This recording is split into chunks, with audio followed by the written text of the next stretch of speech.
In North Carolina, a tragic car accident is blamed for the death of a 45-year-old woman. But a routine investigation raises more questions than answers. And police soon learn that things aren't always as they appear to be. A mother of 6 is found brutally murdered in her Florida home. The forensic evidence points detectives to a suspect. But his whereabouts and the motive behind the murder remain a mystery. For some killers, murder can be a profitable business. And when a victim has been targeted for death, homicide investigators must look beyond the obvious to uncover a murder for hire.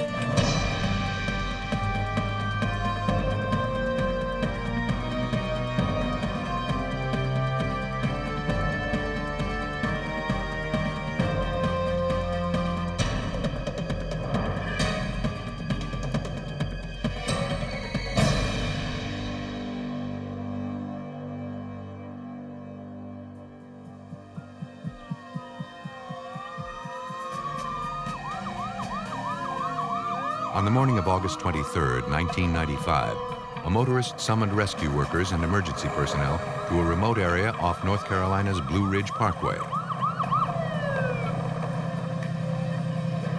While pulled over at a scenic overlook, she had spotted a van that had plunged several hundred feet down the steep embankment. There was no movement in the vehicle.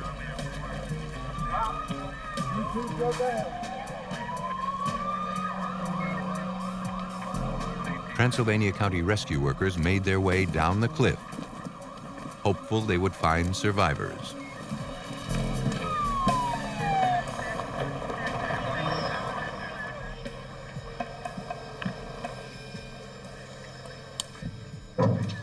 When the rescue worker entered the vehicle, a piece of cinder block stained with blood fell out of the van. A woman laid slumped across the front seat. She had suffered massive head injuries. There was no pulse. The body was removed from the vehicle and sent to the morgue for examination.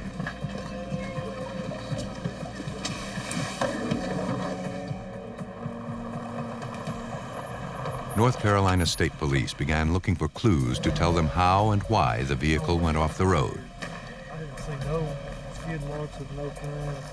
No skid marks or any signs of sudden braking were found. And there were no indications that the driver had swerved off the road.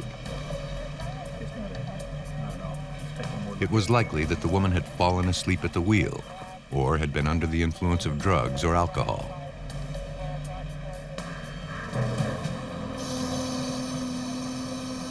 The van was brought up the embankment for a more detailed evaluation.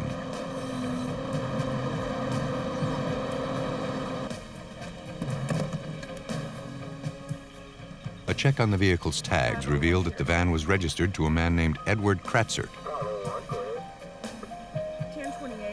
whose address was several hundred miles away in Bradenton, Florida.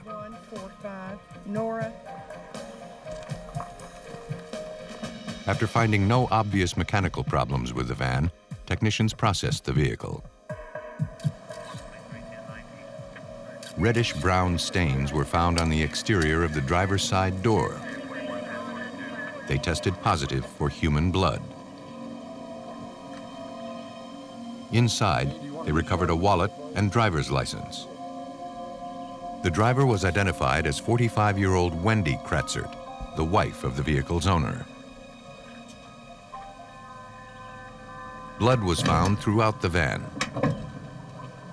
The back of an earring was located on the passenger seat floor.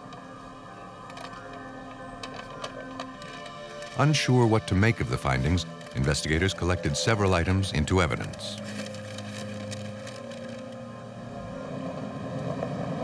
Pennsylvania County authorities began trying to track down the victim's family to inform them of Wendy's tragic death.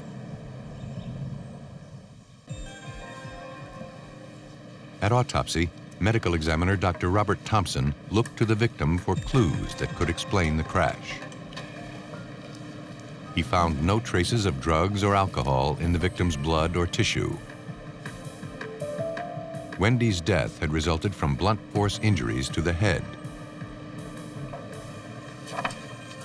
She had suffered 5 individual fractures to the top and back of her skull. Though Wendy had not been wearing a seatbelt, for Dr. Thompson, the location and number of injuries were not typical of car crash victims. Usually injuries that we find with automobile accidents are those in the face areas where the face comes down and hits the dashboard.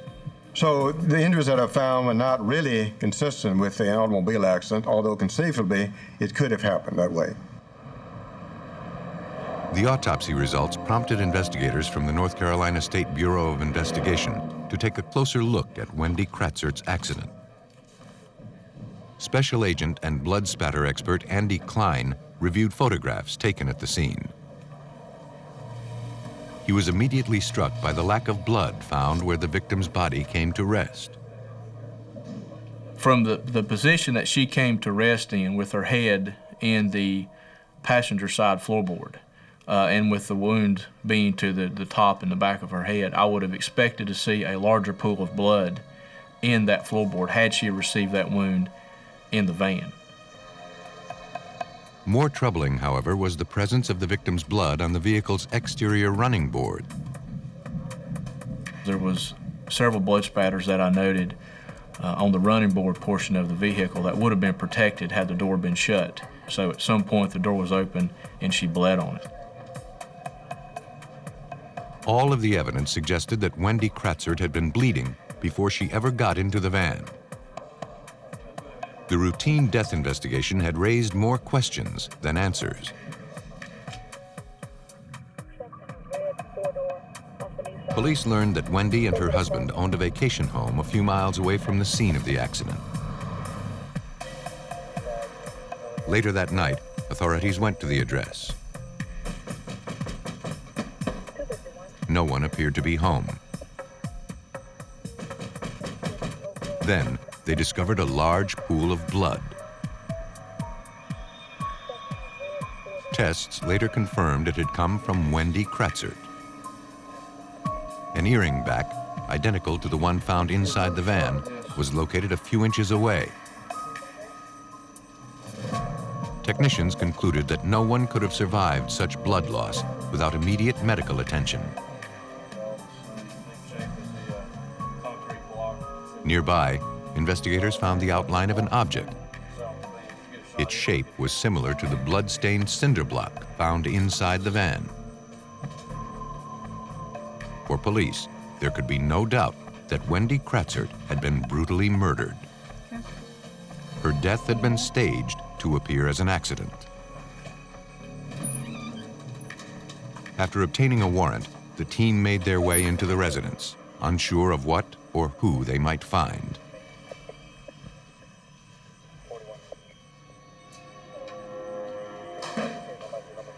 No one was home, and the residents showed no signs of forced entry or ransacking. Investigators thoroughly photographed the scene. They also collected numerous personal items and papers that belonged to the victim. Now, investigators had to determine who had killed Wendy and why. Transylvania County Police were eager to question Wendy's husband, Ed.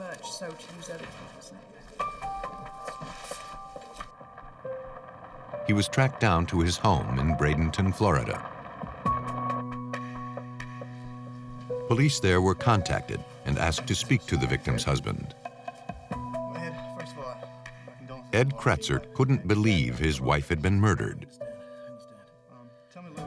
He stated that since the couple's children graduated from high school, Wendy had been spending a lot of time at their vacation home in North Carolina. Ed explained that he had recently suffered a heart attack and was at home at the time of the murder. Wendy had helped nurse him back to health. And soon after, she decided to return to North Carolina by herself. Wendy enjoyed her independence. She had even taken a part-time job as a waitress in North Carolina. Like I said, I don't want to push anything too early right now. Ed couldn't think of anyone who might want to harm her. Florida police confirmed Ed's alibi, and soon after, he was cleared as a suspect. Police and forensic examiners had exposed a tragic car accident as an elaborate attempt to conceal a brutal crime. But with few leads and no obvious suspects, it appeared that Wendy Kratzert's killer might get away with murder.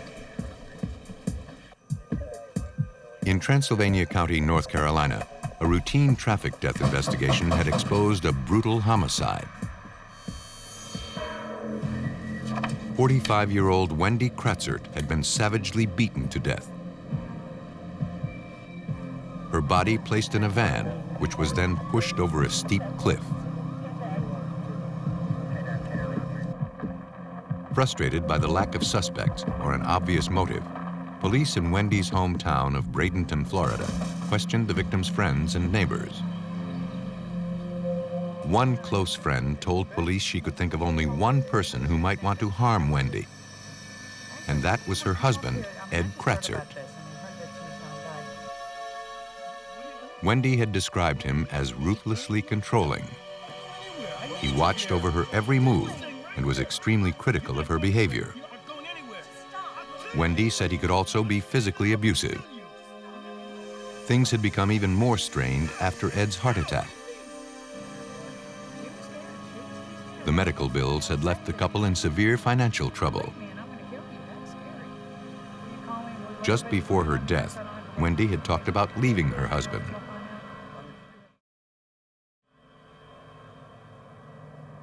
The findings were passed on to police in North Carolina, where Wendy's murder took place. Following up on the information, investigators learned that Ed Kratzert stood to gain $100,000 from Wendy's death. But so far, he had made no attempts to collect on his wife's insurance policy. Though Ed had misrepresented his relationship with Wendy, he had a solid alibi, and there was no motive connecting him to the crime. Desperate to identify Wendy's killer, detectives questioned her co-workers at the local restaurant where she worked part-time. One recalled that just before her death, Wendy had been tired and irritable. She said she had been dealing with unexpected house guests who had shown up from Florida on a few occasions. The co-worker didn't know the name of the visitors, but it was clear to Transylvania homicide detective Rita Smith that Wendy was not happy to have them in her house. Wendy had been very uncomfortable with these people, that they had smoked in her house, that she felt that they had pilfered through her belongings. Looking to identify the house guests, investigators scoured through the items collected from Wendy's vacation home. They found a potential clue. The names Tom and Luana Harrison had been handwritten on Wendy's calendar. And a records check revealed that the Harrisons lived in the same Bradenton, Florida neighborhood as Wendy and her husband. Florida police were dispatched to the Harrisons' home to question the couple. They admitted having visited Wendy in North Carolina a few weeks prior to her death.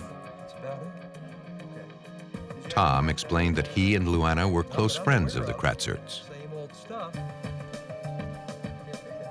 They spent a lot of time with the couple. They hadn't noticed any problems between Ed and Wendy. Wendy invited them to come stay at their North Carolina home whenever they wanted. She even gave them a key to the house. They took her up on the offer. But that was weeks before her murder. They hadn't been back since. As a matter of routine, the officer asked the couple their whereabouts at the time of Wendy's murder. Tom Harrison suddenly became agitated. He felt he was being treated like a suspect. He ended the interview and asked the officer to leave. Tom Harrison's odd behavior led police to believe he was hiding something. This timeline here. To find out what, they subpoenaed his credit card statements for the weeks surrounding the murder. They found that numerous charges had been made to hotels and car rental agencies throughout North Carolina. In fact, the receipts put Tom and Luana Harrison near the scene of the crime in the days before and just after the murder. Tom Harrison had been caught in a lie. Though police could find no motive, the circumstantial evidence was pointing to the Harrisons as Wendy Kratzert's killers. Agents from the Florida Department of Law Enforcement were contacted. They were asked to take Tom Harrison and his wife Luana into custody. As FDLE Special Agent Vince Delacchio prepared to put his team together, he received some startling news. Tom Harrison was dead. I'd come in the morning and received a phone call from the Manatee County Sheriff's Office. The investigator there asked me if I had seen the front page of the morning paper. The front headline was, "Local man dies in boating accident." According to reports, authorities had discovered Tom Harrison's boat burning out of control in the Gulf of Mexico. After putting out the blaze, rescue workers began a massive search to find the owner. For several days, efforts to find Tom Harrison turned up nothing. Soon after, the search was called off. The prime suspect in Wendy Kratzert's homicide was missing and presumed dead. Authorities in North Carolina believed they had finally identified the killer of 45-year-old Wendy Kratzert, whose brutal murder had been staged to look like a car accident. But as they prepared to make the arrest, they learned that their prime suspect was missing and presumed dead after his boat was found burning in the Gulf of Mexico. But authorities were convinced that Tom Harrison had staged his own death in an attempt to throw investigators off his trail. Lieutenant Marty Redmond of the Florida Fish and Wildlife Commission was asked to find out. When I got to the scene and looked at the boat, I saw a vessel approximately 25 feet long that used to be a cabin-type boat. The boat had burned completely to the waterline, excepting certain portions of the starboard bow and the starboard quarter.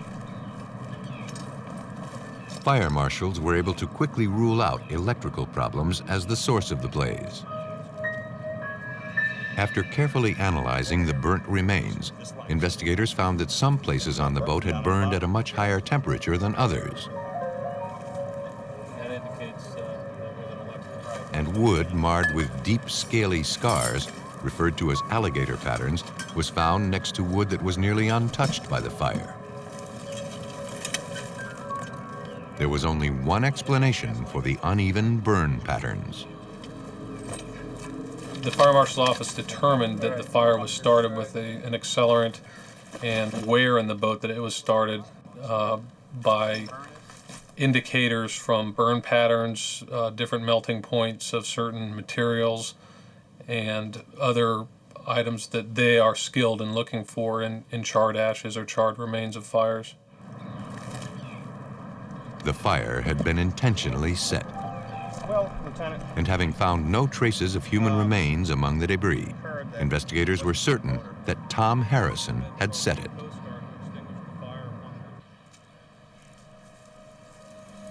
Lieutenant Redmond questioned Tom Harrison's wife, Luana.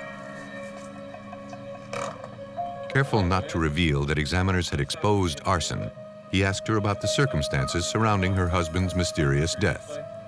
We can't close this case out right now. She claimed that on the night of the fire, Tom hadn't been feeling well. After watching a late-night football game, he told her he wanted to go fishing. Concerned for his health, she tried to stop him, but there was little she could do. Tom packed up his fishing gear and left a short while later. For investigators, Luana did not appear to be the grieving widow who had just lost her husband of more than 20 years. Her only concerns were with quickly closing the investigation into Tom's death. Police soon learned why. In addition to being suspects in Wendy Kratzert's homicide, the Harrisons were in deep financial trouble. And Luana stood to collect a large life insurance settlement as a result of Tom's death. Florida Department of Law Enforcement Special Agent Vince Delacchio. But I knew at that point in time that Thomas Harrison was not dead, and that this boating accident was more than likely a staged event, just to hide from the fact that he was a suspect in that case, and probably more than likely in knowing his situation that he was looking for some insurance money. To test the theory, authorities put 24-hour surveillance on the Harrisons' Bradenton, Florida home. Months passed without a break. But then, police spotted Tom Harrison alive and well. And it appeared that he and Luana were preparing to leave town.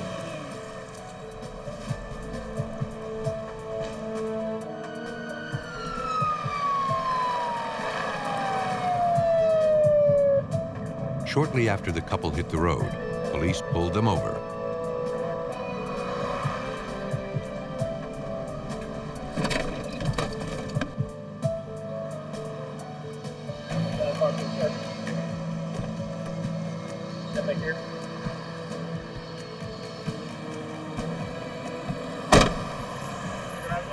Tom Harrison gave the officer a fake name and driver's license.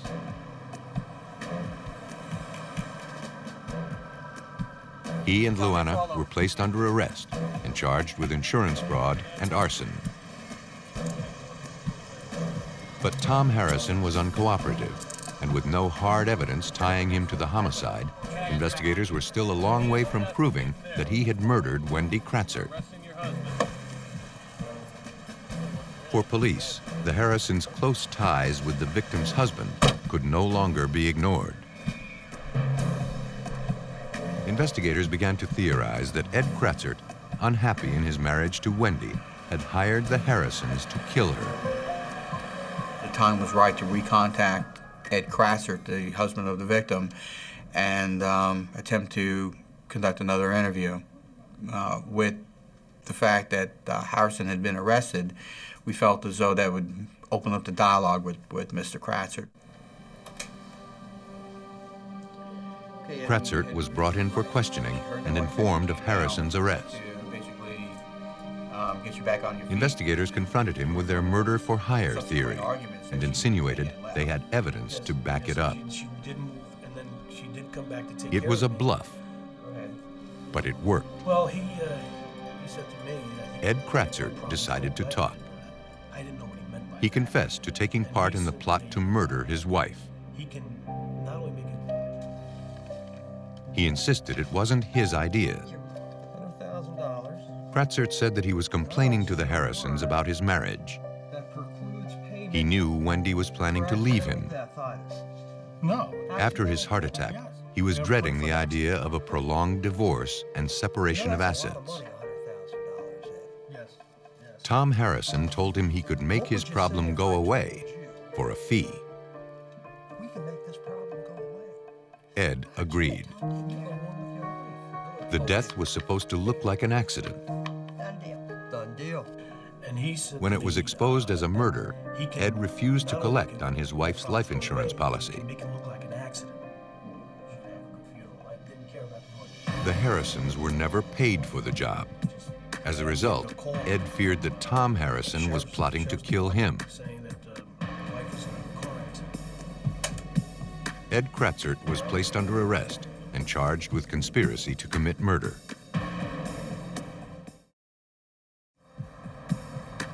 Police confronted Tom Harrison with the statements. He refused to cooperate. But it made no difference.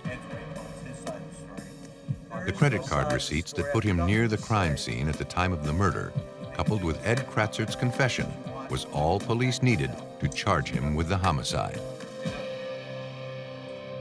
Police believe that after showing up unexpectedly at Wendy's North Carolina vacation home, Tom Harrison bludgeoned the unsuspecting woman to death. After the kill, the couple loaded Wendy's body into her van and drove to a remote spot along the Blue Ridge Parkway, where they then attempted to stage her death as a car accident. Ed Kratzert was found guilty of the first-degree murder of his wife and received a sentence of no less than 11 years. Tom Harrison was sentenced to 20 years. In exchange for her testimony, Luana Harrison received 3 years probation. The Harrisons had tried to get away with murder by staging an elaborate accident. But in 1995, in the suburbs of Sarasota, Florida, one killer made no attempt to cover up his actions. On the afternoon of November 7th, 13-year-old Stevie Bellish returned home from school. No one appeared to be home. But then she stumbled upon a horrifying scene. Her mother, 35-year-old Sheila Bellish, lay dead on the kitchen floor. Panicked, the young girl called 911. Deputies and forensic technicians from the Sarasota County Sheriff's Office were immediately dispatched to the home.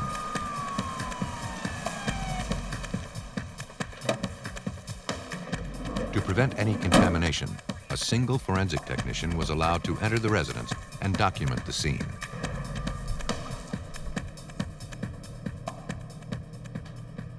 Sheila Bellish had been brutally murdered. She had suffered a single gunshot wound to the cheek. There were also indications that she had been viciously beaten. Her throat was so deeply cut, she was almost decapitated. As technicians began processing the crime scene, the victim's husband, Jamie Bellish, arrived home. Detectives broke the news.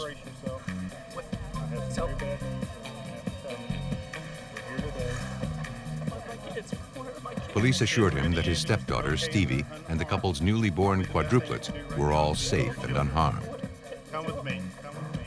The frantic husband was escorted away from the house and taken to the police station to answer questions.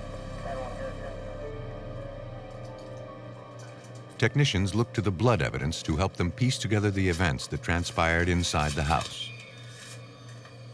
Based on the size and location of blood spatter patterns, they determined that Sheila Bellish was initially shot near a door that led to the laundry room. Streaks of blood suggested she then attempted to crawl away from her attacker. But she was only able to get a few feet away before her killer caught up with her and slashed her throat. There was nothing to suggest that robbery was the motive.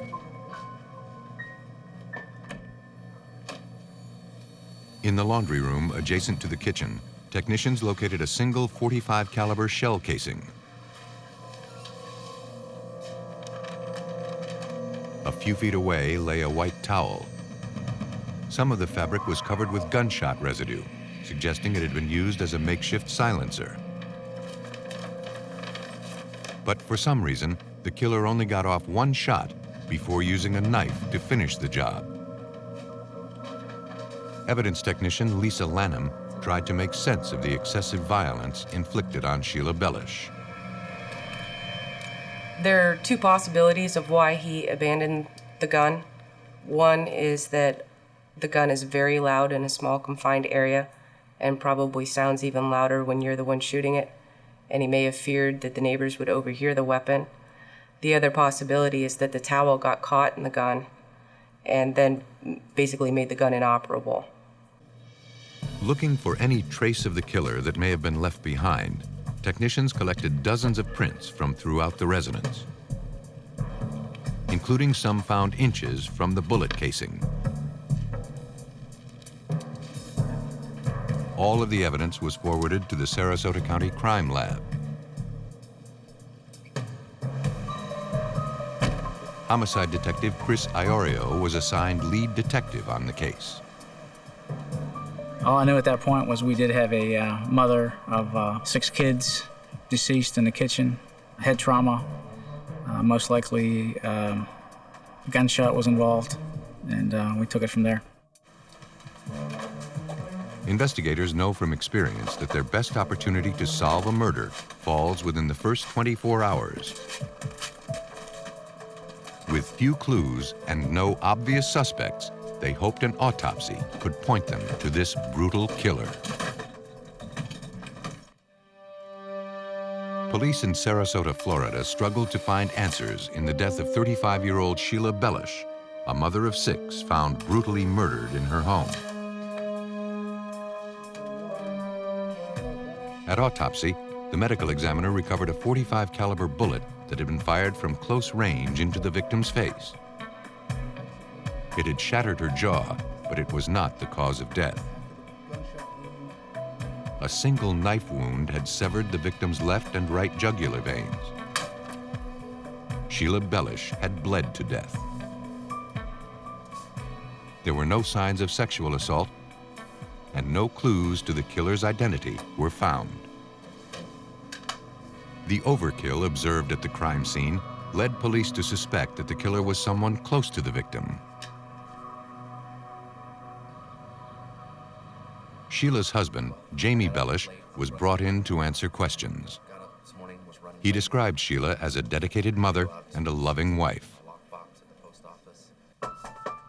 Jamie explained that he and Sheila and her 2 children from a previous marriage had recently moved to Florida from San Antonio, Texas.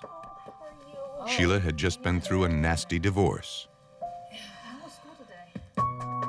And when she and her new husband learned they were going to have quadruplets, they decided to start their lives over in a new city. The decision to move had not been an easy one. But according to Jamie, Sheila's ex-husband continued harassing her, even after the divorce was finalized. Jamie said that at the time of the murder, he was at work. But homicide detective Chris Iorio was taking nothing for granted. At the beginning of the case, Jamie Bellish was our obvious suspect due to just his role in the family structure, but within, I'd say, 4 or 5 hours after we responded, we felt pretty sure that he was not involved. Detective Iorio contacted authorities in San Antonio, Texas, and asked them to speak with Sheila's ex-husband about the murder. Okay, how about... Well, sure, I keep all my records. Would you like to see them? Alan Blackthorne, a wealthy businessman, admitted that his divorce from Sheila had been bitter. But he insisted he never would have harmed the mother of his children. At the time of the murder, he was on a golfing trip in Arizona, and he had the receipts and documents to prove it. And did anybody travel with you on this flight? With no suspects and no obvious motive for the killing, Sarasota police turned to the physical evidence for clues. Examiners found a fingerprint that did not match any of the Bellish family members, and it had been found just inches away from the spent bullet casing. The evidence put investigators one step closer to identifying Sheila's killer. Now they needed to find out who had left that print. Detectives returned to the Bellish neighborhood to question residents about the day of the murder. One recalled seeing a Hispanic man dressed in military camouflage getting out of a white car and walking through the neighborhood. The neighbor didn't get a good look at the man's face, but was able to recall a few numbers from the license plate. When we heard about a Hispanic man walking through the neighborhood in camouflage, we knew that most likely he didn't belong to that neighborhood. It was mostly a retirement community, and Nobody wears camouflage in this heat, and evidently it was a long sleeve shirt, long pants, and that just stood out. A description of the man and details of the homicide were released through area newspapers. A short while later, police got a tip. A clerk who worked at a convenience store a few miles from the crime scene told police that he also saw the Hispanic man dressed in camouflage around the time of Sheila's murder. I showed him some directions on the map. The man had come in looking for directions. In fact, he was trying to locate the neighborhood where the young mother was found murdered. Make your first left, and the next right. The clerk handed the man his laminated map of the area. He added that the stranger got into a white car and drove off. Officers collected the laminated map, hopeful the suspect had left his prints behind.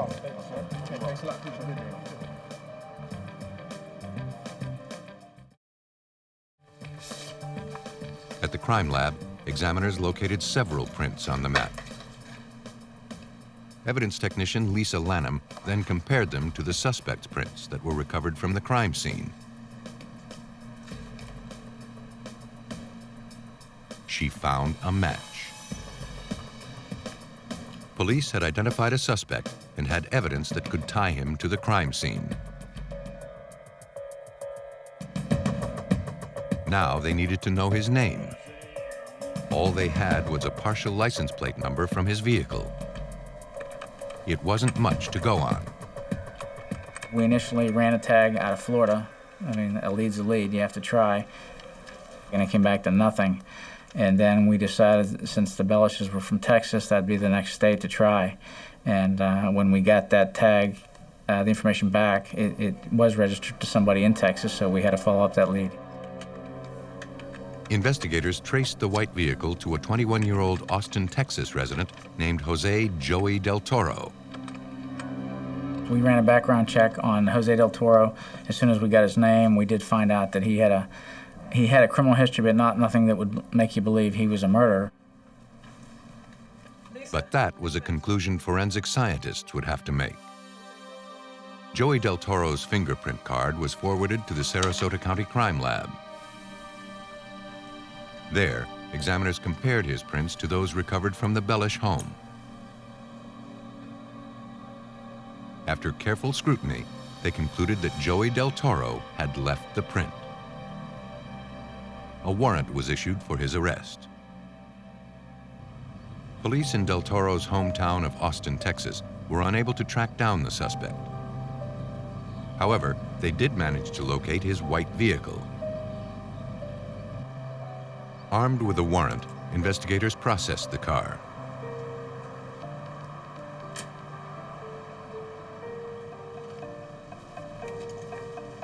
Inside a bag, they collected a Colt .45 caliber semi-automatic handgun.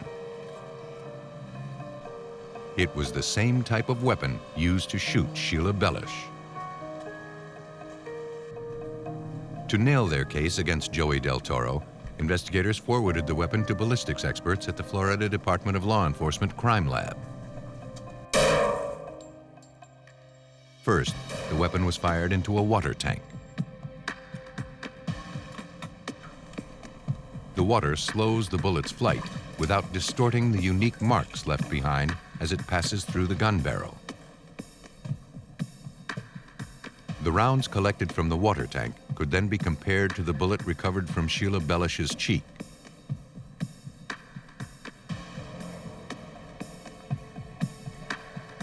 Under a comparison microscope, examiners found that the striation marks that are unique to each gun were identical on both bullets. All of the forensic analysis left investigators with no doubt that Joey Del Toro had murdered the young mother of 6. But having found no obvious connection between the killer and the victim, the motive behind the savage slaying was as mysterious as the killer's whereabouts.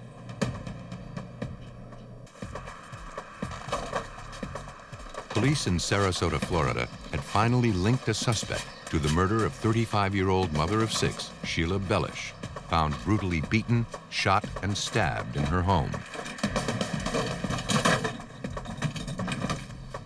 All of the evidence suggested that 21-year-old Joey Del Toro committed the murder and then fled to Texas. But so far, all efforts to locate him had gone unsuccessful. Then, police got a tip that the fugitive was staying with relatives in San Antonio. For help, Florida police contacted the Texas Rangers stationed there. But authorities there had no luck finding the suspect. Hey, how's it going today? However, they managed to track down his cousin, a man named Sammy Gonzalez. He agreed to come in and answer questions. Texas Rangers Lieutenant Gary De Los Santos conducted the interview. Sammy Gonzalez claimed he had no idea where his cousin Joey Del Toro might be. But he believed he had information about the murder. He said that a few months back, an acquaintance of his, a golf hustler named Danny Rocha, had tried to hire him to beat somebody up. Sammy was interested in the job, but when he saw the intended victim, he declined. But he knew someone else who might be interested in the job. Sammy admitted to us that he was approached by Danny Rocha and was asked to beat up a girl. Once Sammy realized it was a woman, he refused to do it, but he brought up to Joey, his cousin Joey Del Toro, that maybe he would be willing to do it. Sammy claimed that he didn't know if his cousin had taken the job, and he didn't ask why the woman had been targeted. Unsure what to make of the information, investigators began digging into the golf hustler's background. They were surprised by what they found. Danny Rocha was a close associate of Sheila Bellish's wealthy ex-husband. Suddenly, investigators had to consider that they had exposed a murder-for-hire scheme. Police knew that Sheila's divorce had been bitter. But had it led to murder? One friend who knew the couple well thought so. Sheila had described her ex-husband, Alan Blackthorne, as obsessive and controlling. During their divorce, he had demanded that Sheila sign over custody of their children. When she refused, Blackthorne had her falsely arrested for child abuse. The charges were ultimately dismissed, and Sheila was awarded custody of the children. Alan Blackthorne allegedly said that he would get even. According to the friend, Sheila took the threat seriously. When Sheila and her new family moved to Florida, they kept an unlisted phone number and took pains to keep their new address a secret. Now, investigators looked for proof that the victim's ex-husband had orchestrated her murder. Danny Rocha, the person police believe had hired the hitman, was brought in for questioning. Under advice of his attorney, he refused to answer any questions. Before letting him go, however, Lieutenant De Los Santos asked Rocha to pose for a photograph with him. He agreed.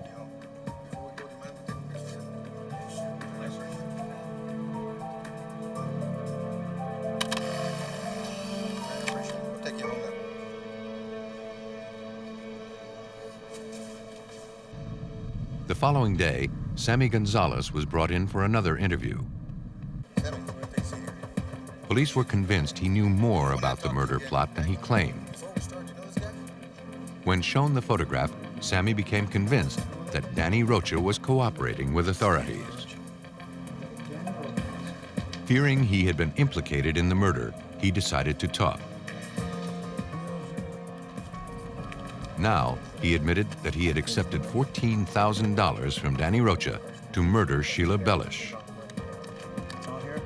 A short while later, he hired his cousin to actually carry out the homicide. Sammy believed that Sheila Bellish's ex-husband, Alan Blackthorne, had ordered and financed the murder. He also told investigators where they could find the hitman, Joey Del Toro.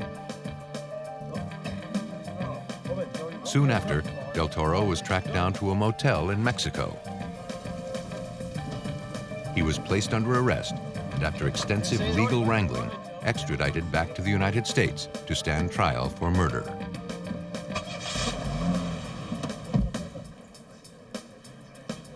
Authorities had now exposed 3 conspirators in the murder of Sheila Bellish.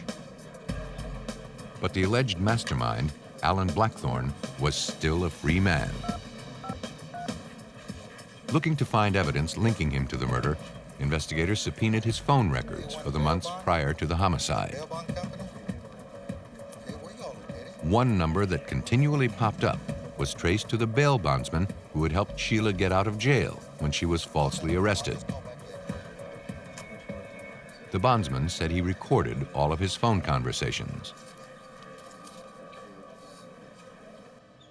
Police realized that he would have been one of the few people to have a record of Sheila Bellish's most current address.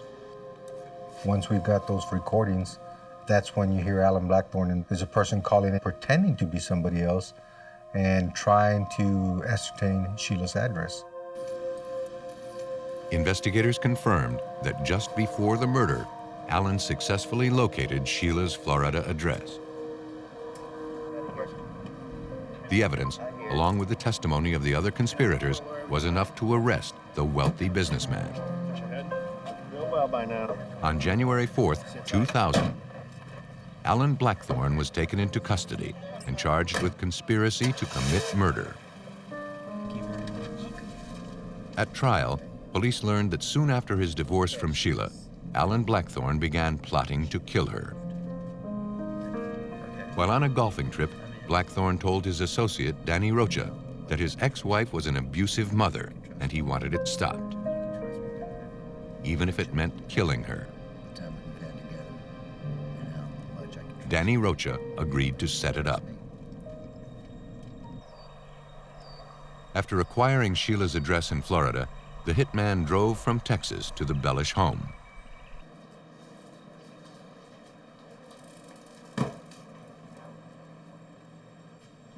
Joey Del Toro broke into the residence and waited for his opportunity.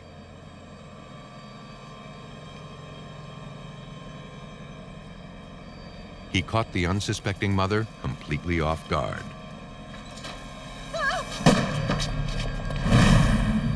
For their role in the murder, Joey Del Toro and Danny Rocha each received life sentences. Sammy Gonzalez was sentenced to 19 years. Alan Blackthorne was found guilty of orchestrating his wife's death and sentenced to life in prison. For some, money is motive enough to commit murder. When there are no obvious connections between killer and victim, detectives turn to forensic examiners to expose the mastermind behind a murder for hire.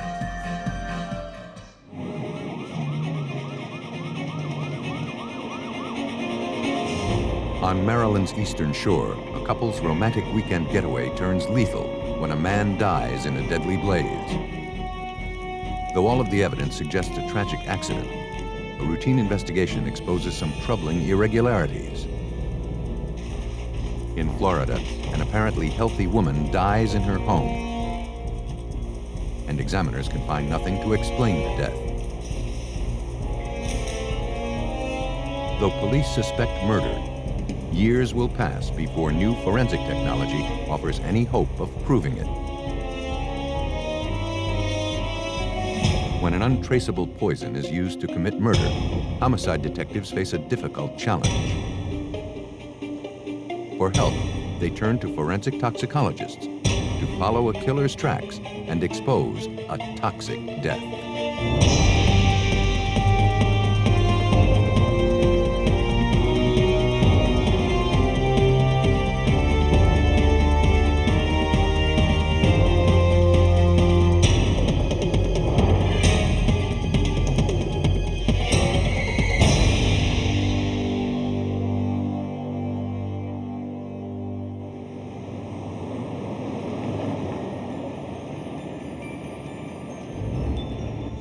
St. Michael's is an historic fishing village turned resort on Maryland's eastern shore. Quaint tree-lined streets and old homes and boutiques have made it a popular weekend getaway. Talbot County 911. In the early morning hours of February 15th, 1998, an emergency dispatcher received a frantic call from a clerk at a local resort. Is there anybody in the room? One of the rooms was on fire, and he believed a guest was trapped inside. East and I-36, respond to St. Michael's Resort. Fire. At least one subject in the room. Within minutes, rescue workers from the Talbot County Fire Department and officers from the Maryland State Police arrived at the location. The blaze, confined to a single room, was quickly brought under control. Though the hotel clerks had managed to pull the guest from the room, the victim, 35-year-old Stephen Rico, was pronounced dead at the scene. His face had been burned beyond recognition. Police learned that shortly before 1:30 a.m., the victim's wife rushed into the hotel lobby to report that her room was on fire. The clerks called 911 and then rushed to the room. They found the victim lying in bed and quickly pulled him out. But it was too late.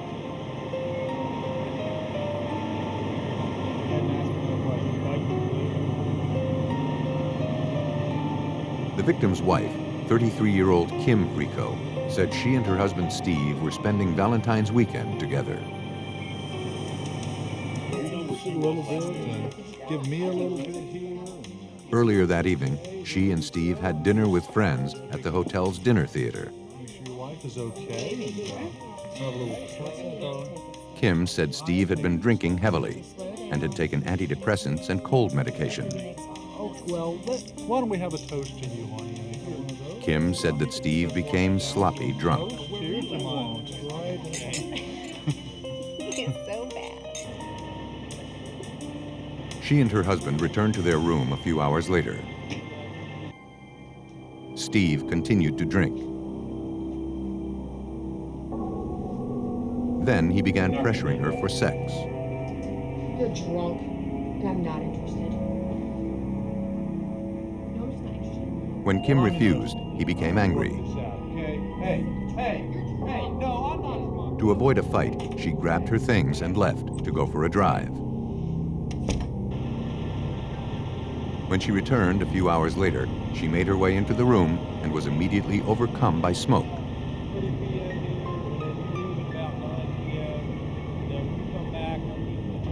She couldn't believe her husband of 10 years was gone. What kind of cigars does he smoke? Investigators searched for answers to explain the deadly blaze. Maryland Deputy State Fire Marshal Mike Mulligan began by looking for the fire's origin. The point of origin is key in determining the cause of a fire and determining whether it was accidental or purposely set. And what you do is you begin at the area of least fire damage and you progress into the most fire damage. And the idea is that at the spot where you have the most fire damage, the fire has been burning the longest. On the nightstand next to the bed, investigators found their first clue: a partially melted soft drink bottle. The heat softened the plastic on the side that faced the fire while it was still cold on the other side, and the plastic began to melt and pointed the neck of the bottle toward the point of origin. The fire had apparently started near the pillow, where Stephen Rico's head would have been. Burn patterns showed its progress across the bed and down to the charred carpet.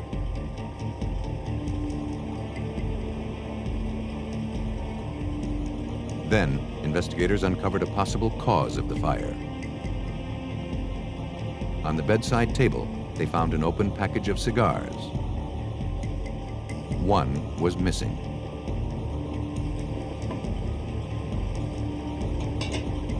For fire marshals, the reason behind the blaze seemed tragically clear.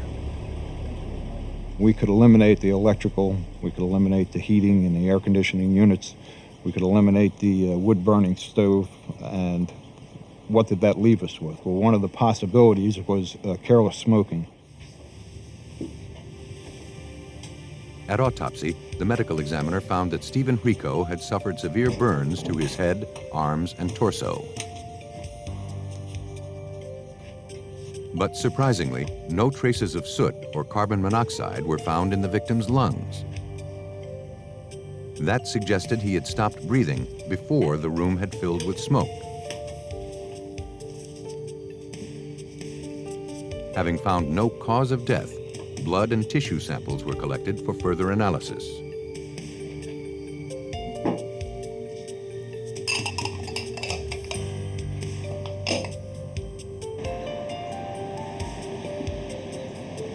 Toxicologists at the Maryland State Police Crime Lab confirmed that there was no carbon monoxide present in the victim's blood or tissue.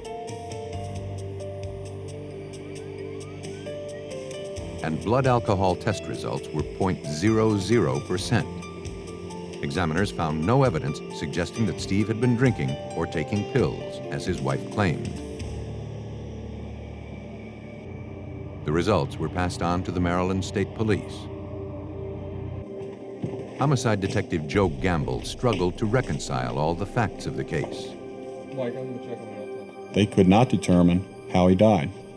They could tell us that he didn't die of any natural causes. There was no alcohol in Stephen's blood, no soot or carbon monoxide in his lungs. That did not jive with what Kimberly Rico told us that night.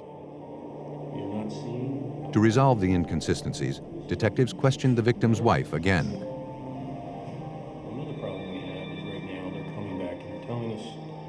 Kim Rico was surprised by the lab findings. In addition to drinking heavily at dinner, Steve had purchased beer and cigars earlier that day. She admitted her marriage had been rocky, but claimed she and Steve had managed to work out their problems. Everything had been going so well. As the questioning continued, Kim grew nervous. Then she asked for an attorney and ended the interview.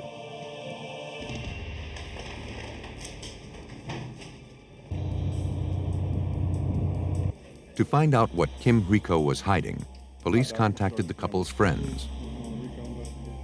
All agreed that Kim and Steve had been working hard to salvage their marriage. But none of the friends had ever known Steve to smoke cigars. The inconsistent information, in addition to the autopsy findings, led investigators to suspect that Steve Rico's death had not resulted from an accident, as his wife suggested. To prove it, they would first need to determine exactly how the fire started. They turned to arson investigators at the Maryland State Fire Marshal's office.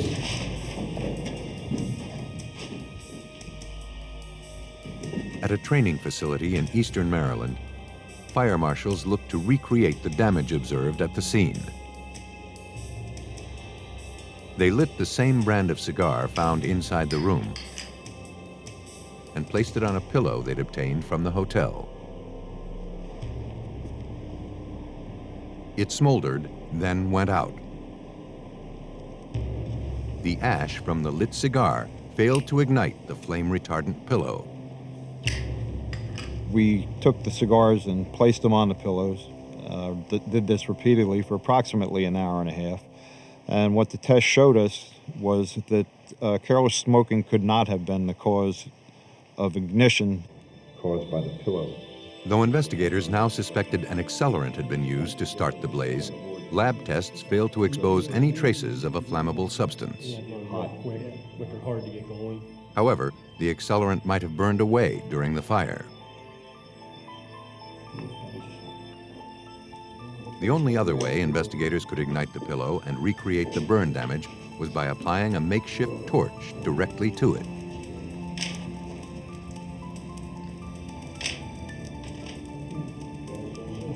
The test confirm that the fire was incendiary in nature, that it was not an accidental fire. It was not a cause of careless smoking.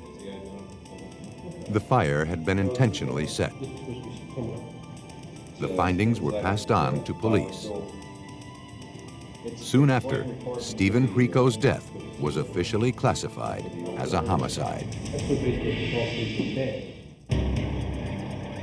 Authorities on Maryland's eastern shore proved that a hotel room fire that claimed the life of 35-year-old Steve Rico was not the result of careless smoking, as his wife Kim suggested. Having found no traces of smoke in the victim's lungs, it was also clear that Steve Rico was already dead when the fire was set. But the medical examiner was unable to determine exactly how he died.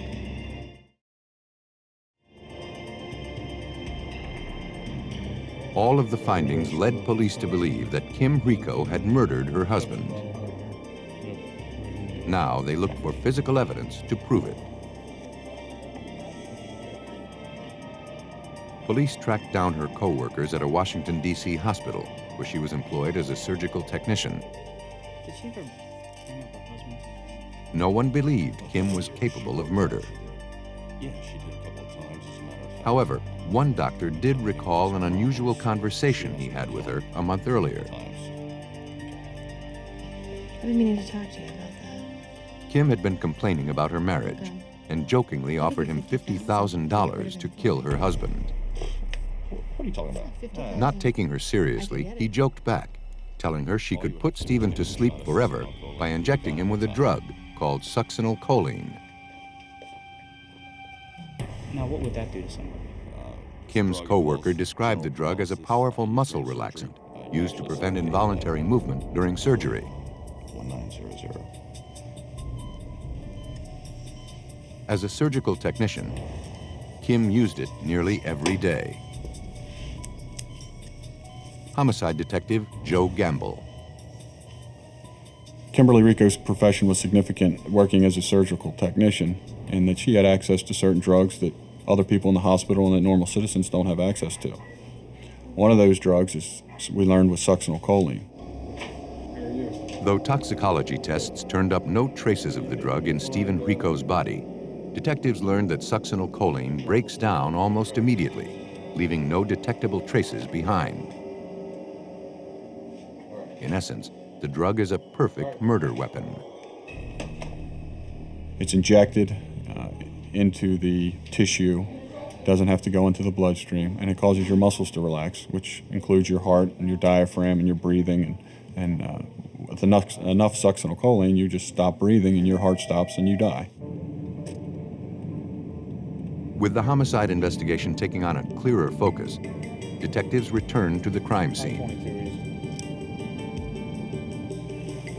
While they searched the hotel for a syringe or a drug vial, divers combed the Miles River, located directly behind the resort. They spent hours combing the bottom of the river and the surrounding area. But their search turned up nothing.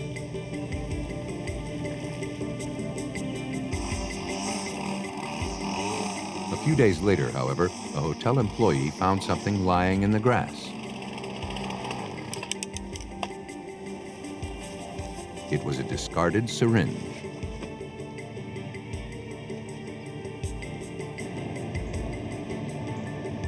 The evidence was forwarded to the Maryland State Police Crime Lab. A thorough analysis of the needle failed to produce any traces of the victim's blood or succinylcholine. Examiners applied a laser light to the evidence, hoping to find fingerprints that may have been left behind. But all of their efforts turned up nothing. With no obvious motive or a murder weapon, investigators would have to rely on the circumstantial evidence to prove that Kim Rico had killed her husband. And their best hope was to establish that she had staged the crime scene to throw investigators off her trail.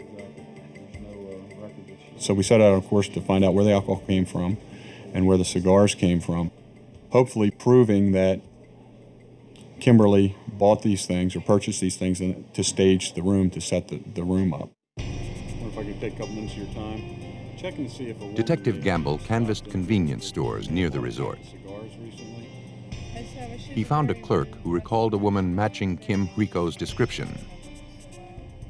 The store employee told him that around the time of the murder, the woman came in to purchase a six-pack of beer and a pack of cigars. I don't know why you need to say that. I'm obviously of age. The customer had made a lasting impression on the clerk. Who dyes your hair? The store clerk remembered Kimberly that day because Kimberly was particularly rude. Kimberly had been so abrupt with her, and that stood out in the store clerk's mind. That's how she was able to remember her. Police collected a package of cigars like the ones purchased by Kim Rico. Price tag on that. They were the same brand found in the Rico's hotel room. Investigators also collected the stamp gun used to attach the price stickers to the merchandise. Mark everything in the store with? Thanks for your time. The items were delivered to forensic document examiner Joan DiMartino at the Maryland State Police Crime Lab.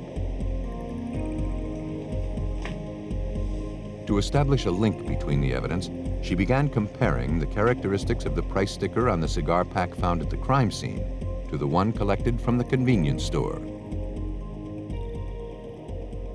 The characteristic of most significance would be the design cuts, the tamper-proof die cuts that cause something to break away if say, a ne'er-do-well person wanted to peel off the price tag, it would break away.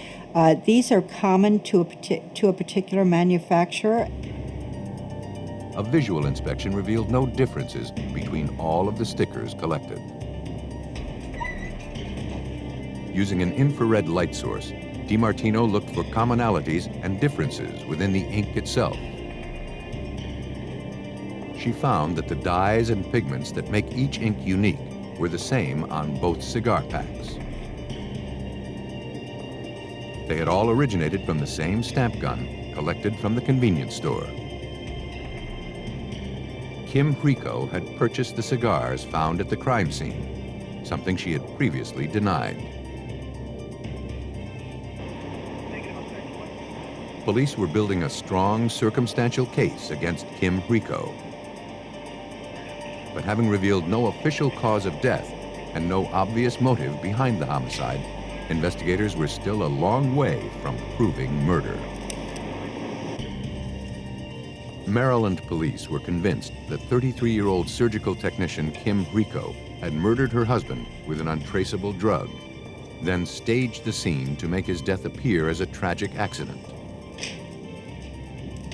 But so far, all of the evidence amassed against her was circumstantial. Looking to uncover a motive, police re-interviewed people close to the couple. Talk to you about Kimberly. I understand that you're friends with her? One friend admitted that just before Stephen's death, Kim said that she wanted to divorce him. Kim had been having an affair with a man she'd met a few months before. They'd been spending a lot of time together. And Kim was no longer interested in salvaging her marriage to Steve. But Kim was dreading a prolonged and costly divorce.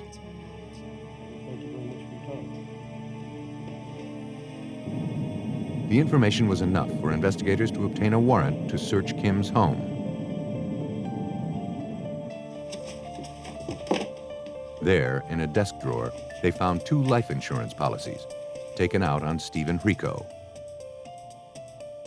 Kim stood to gain $200,000 from her husband's death. It was the break homicide detectives had been looking for. We felt that Kimberly had a motive. She had a large amount of money to gain. She had been involved in an affair that she wanted to move forward with.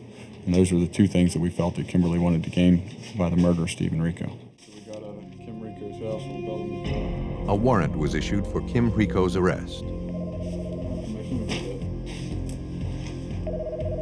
But before police could act, they received some startling information. Where's she at? Kim Rico had attempted suicide. How long ago was that? Okay. One of Kim's friends had become concerned when she hadn't heard from her in some time. When she went to check on her, she found Kim unconscious on the floor. An empty bottle of pills lay nearby. Kim Rico, the prime suspect in her husband's death, was rushed to a nearby hospital. Though she was in critical condition, medical personnel had gotten to her on time. A few days later, Kim Rico was released from the hospital. Police were there waiting. Are you Kimberly Rico? Okay, right now I have a warrant for your arrest. She was taken into custody and charged with murder. You have the right to remain silent. You have the right to return to your kin. Based on the evidence, investigators believe that Kimberly Rico was driven by greed and a desire to further her affair. On February 15, 1998, she injected her unsuspecting husband with the untraceable drug succinylcholine. It paralyzed him immediately. She staged the scene to make it appear Stephen had been drinking beer and smoking cigars.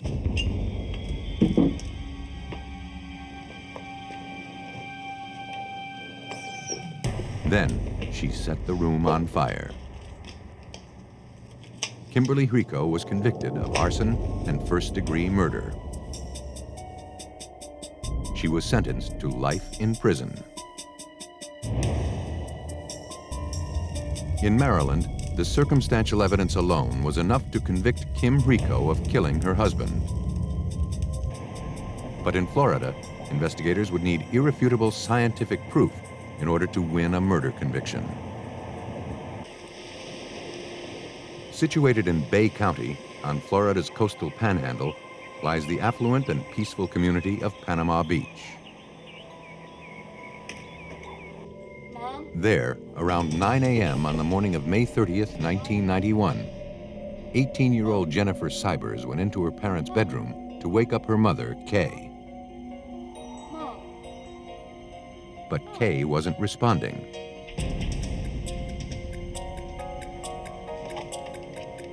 Panicked, Jennifer called her father, Florida State Medical Examiner. He told her not to worry. He was sending help and said he would be there shortly. Okay. Okay. Emergency workers and a doctor from the medical examiner's office were dispatched to the scene.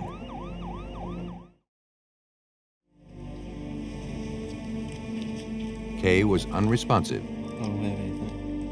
and showed no signs of life.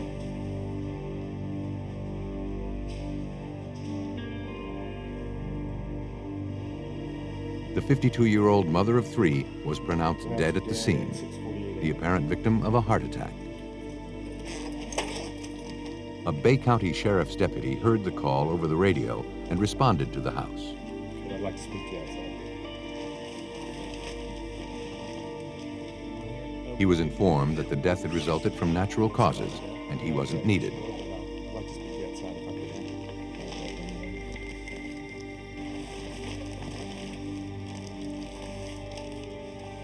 A short while later, the victim's husband, medical examiner Dr. William Cybers, arrived at the house. He learned that his wife of more than 20 years was gone.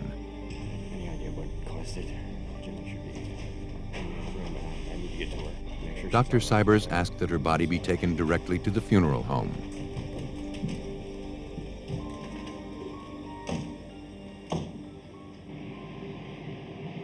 The following day, agents from the Florida Department of Law Enforcement received a call. Hello? An anonymous informant was troubled by several irregularities surrounding Kay's death and the actions of her husband. Yeah.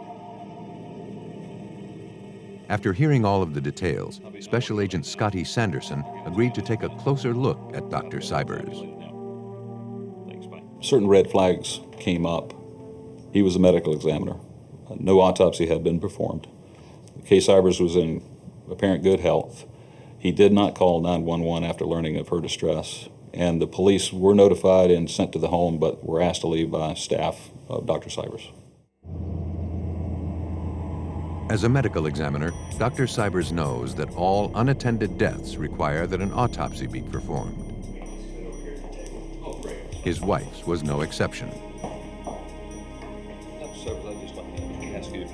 To find out why he hadn't followed protocol, investigators arranged for an interview. It's important that an autopsy be conducted.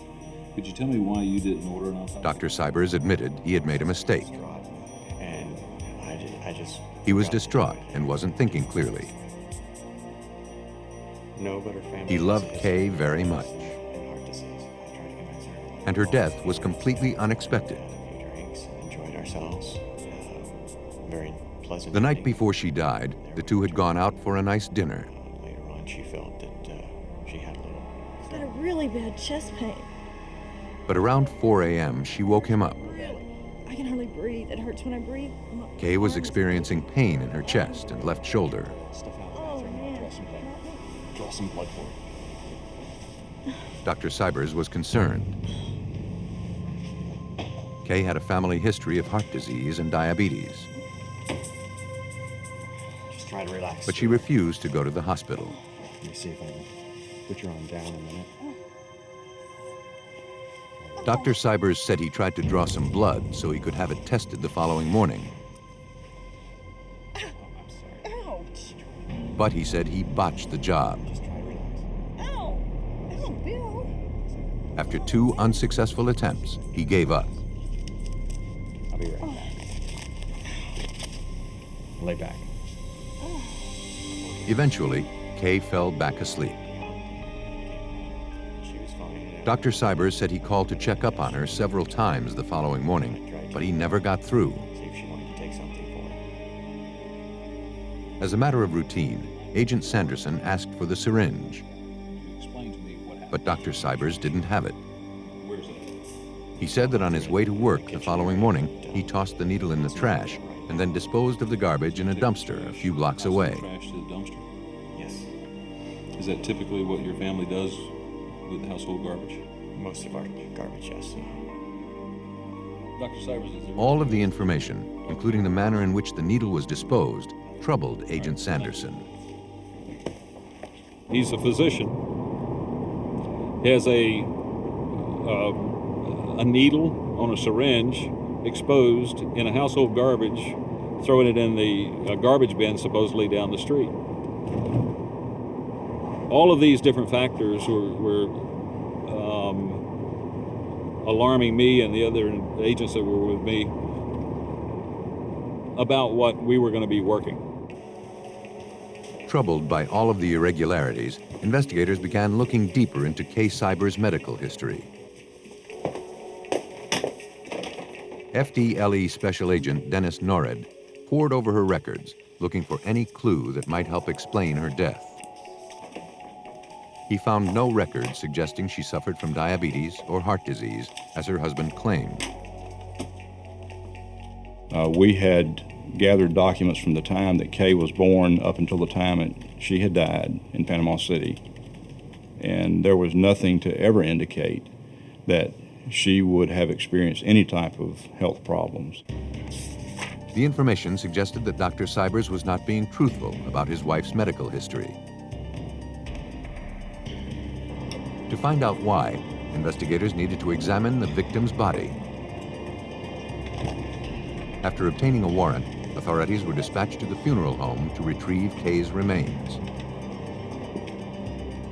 They arrived just in time.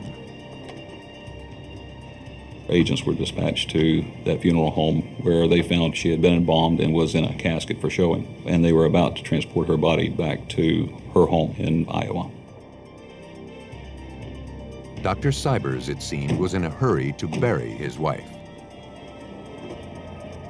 Kay Cybers' body was transported to an independent medical examiner's office located in Pensacola. It was now up to them to determine if her death had resulted from natural causes or something else.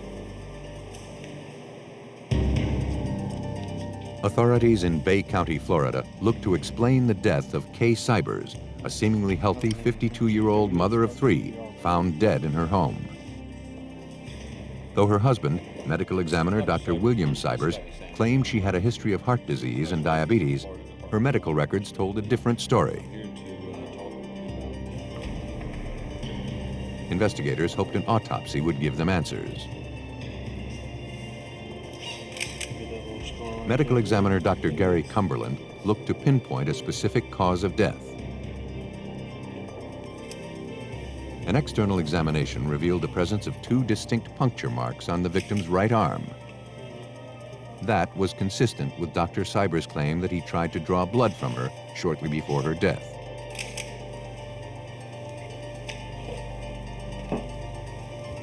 But the marks were also consistent with something being injected into the body.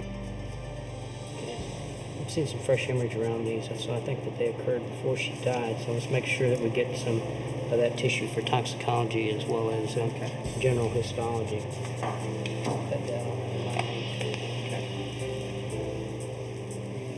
Dr. Cumberland focused his internal examination on the victim's heart. There was no evidence of disease or any signs of damage. In fact, all of the victim's organs seemed healthy.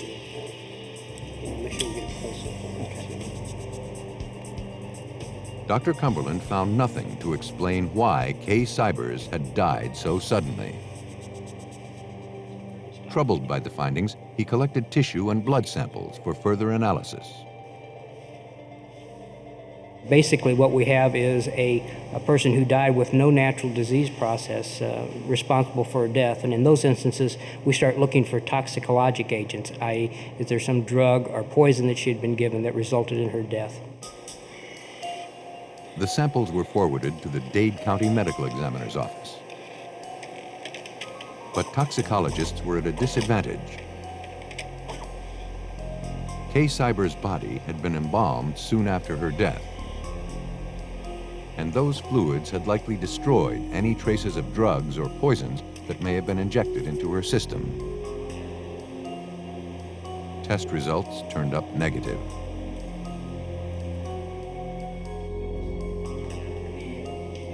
The findings did little to ease investigators' suspicions that Kay Cybers had met with foul play. And we have agents that will be accompanying this material down to Miami. Despite the lack of hard evidence, they refused to close the case. Though the victim's husband explained the puncture marks on Kay's arms had resulted from an attempt to draw blood, investigators formulated a different theory. They speculated he had injected her with a lethal drug. But a search of dumpsters near the couple's house failed to produce a syringe or any evidence that could prove it.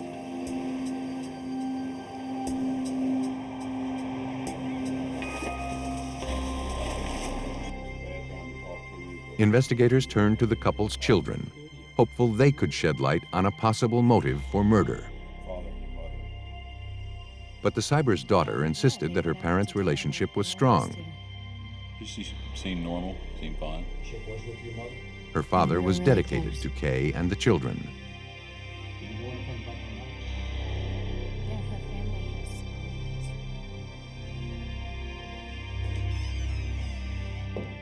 The daughter said she had last seen her mother the night before she died. Yeah. Wonderful. We went to that new restaurant with Mama's. When her parents returned home from dinner, they seemed happy and both were in good moods. Okay. Good night, Daddy. I'll be up in a little bit. She and her mother stayed up and talked for some time. It was good. It was really good. School was fun. Oh. None of the children believed that their father had anything to do with their mother's death. Appreciate you coming in. Thank you. The investigation was going nowhere.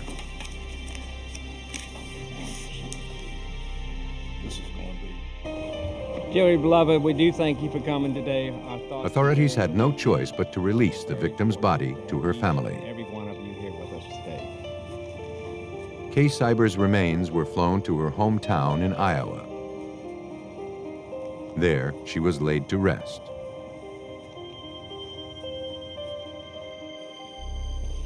But agents refused to give up. They scoured through the case files, looking for anything they may have overlooked. In his statements to police, Dr. Cybers claimed he had tried to telephone his wife numerous times on the morning of her death to check on her. Investigators subpoenaed his cell phone records and found he was telling the truth. But FDLE agent Dennis Norrid noticed something else. Over about a 3-month time period, there were approximately 140 some odd calls made from Dr. Cybers to a particular phone number. 2 of those calls took place on the morning of Kay's death. The number was traced to a former lab technician who worked with Dr. Cybers. The woman admitted that the 2 were close friends. At the hospital, I cared for him. He had called her the day of Kay's death, but she said he was grief-stricken and just wanted to be consoled. We weren't romantically involved. But investigators sensed she wasn't telling them everything. Under persistent questioning, she admitted she and Dr. Cybers were romantically involved. Initially, she considered him a father figure. Same here. But as they began spending more time together, her feelings for him deepened. And soon, they fell in love. How do you relate to him? She didn't believe he was capable of murder. Investigators disagreed. Dr. Cybers wasn't the dedicated husband and father he portrayed himself to be. They theorized he had murdered his wife in order to clear the way to pursue his affair.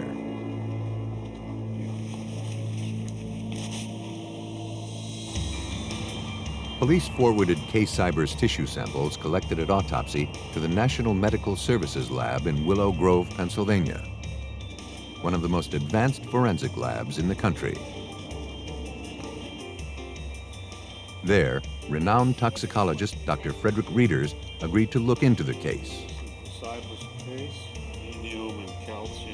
And after reviewing Kay Cybers' autopsy report, he found a potential clue. An elevated level of potassium had been detected in her eye fluid.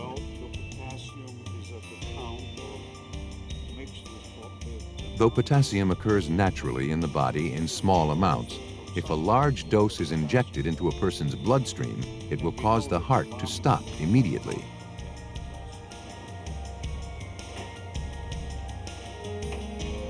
In the normal human body, potassium and iron are found in equal amounts within red blood cells. To find out if Kay Cybers had an unnatural amount of potassium in her body, toxicologists used a newly developed system that measures the ratio of potassium to iron.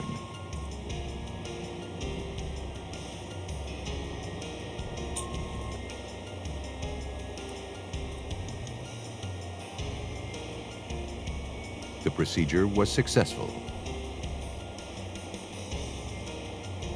Dr. Reeders reviewed the findings. The ratio of potassium to iron in critical areas were much higher than normal, which led me to the conclusion that potassium had been administered to this person and that was potentially a cause of death for it. The findings had provided powerful evidence that Kay Cybers had not died of natural causes. But to confirm the results, examiners needed additional samples from the victim's body. For investigators, that presented a problem. In the state of Iowa, where Kay Cybers was buried, state law will only allow a body to be exhumed if the family gives its consent. Dr. Cybers, who insisted he had nothing to hide, refused to give his permission.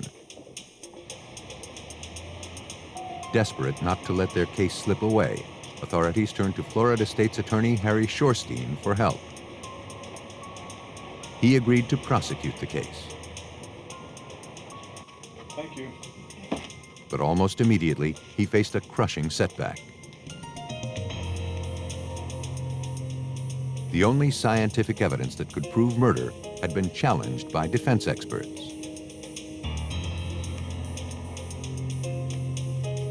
Because potassium occurs naturally in the body, the judge ruled that without additional samples, there was insufficient evidence to prove that Kay Cybers had been administered a lethal dosage. Very simply stated, when you die, your red blood cells almost immediately break down. They're full of potassium, and as a result, the potassium within your body goes everywhere. And the general thought among the scientific community is that if you're injected with potassium, unless you could get to the body almost immediately, you couldn't distinguish between the potassium that had been injected in the body and the potassium that is within your body naturally. Despite the court's conclusions, everything authorities had learned convinced them Dr. Cybers had murdered his wife. But until they could find irrefutable evidence, they would be unable to prove it.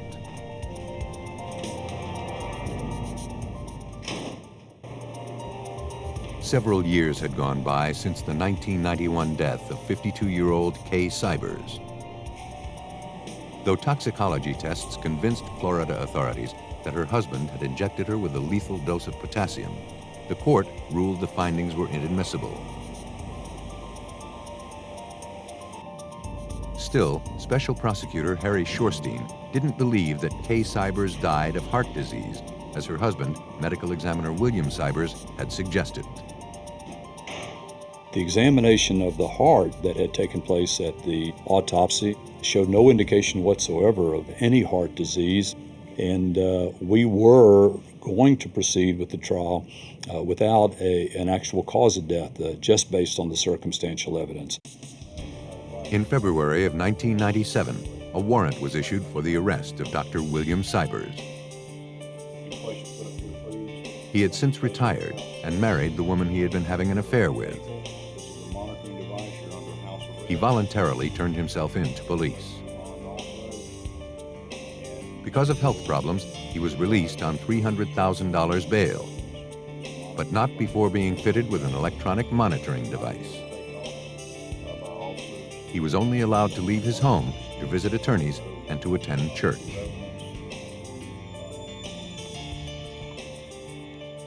With the trial approaching, prosecutors struggled to prepare their case for a jury.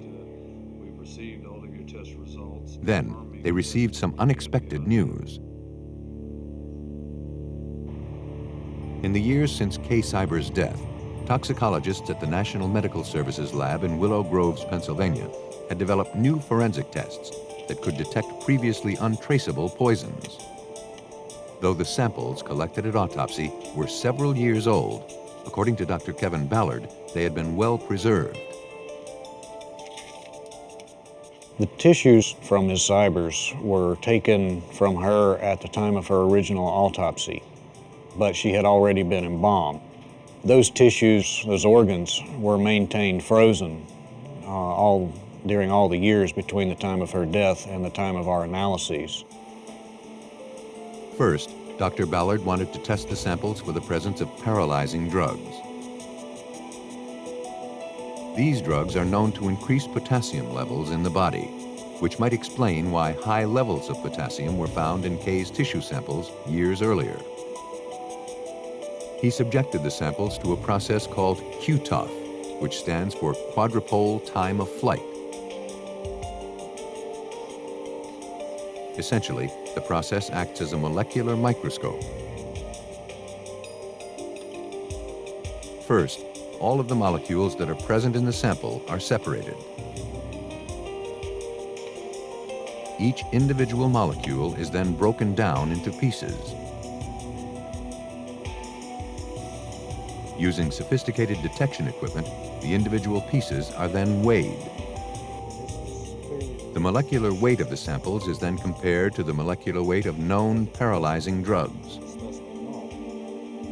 In tissue samples taken from Kay Cybers' kidney, the analysis revealed lethal amounts of the drug succinylcholine.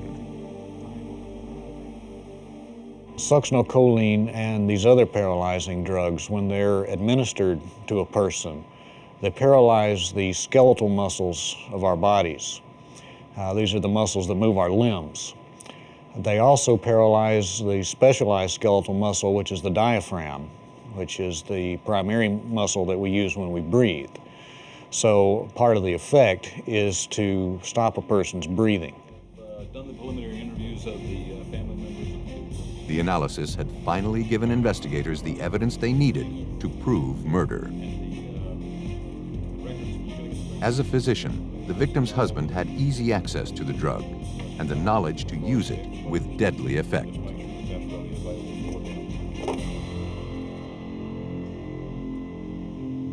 Driven by the desire to further his affair and to avoid a costly divorce, police believe that on May 30th, 1991, Dr. William Cybers injected his wife with a lethal amount of the paralyzing drug.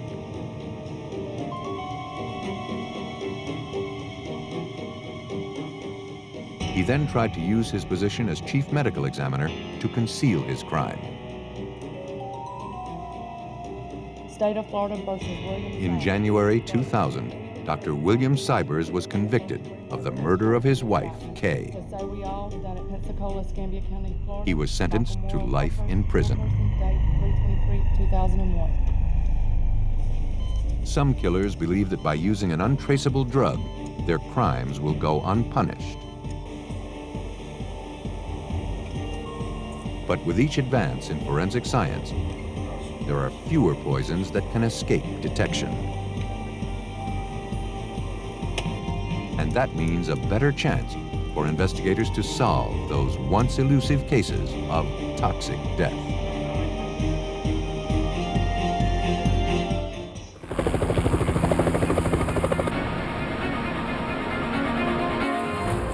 Canadian police are on the hunt for a missing woman. Though all indications suggest murder, they must rely on a single strand of animal hair to prove it.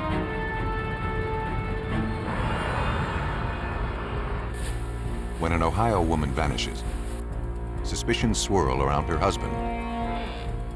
What police lack is hard evidence.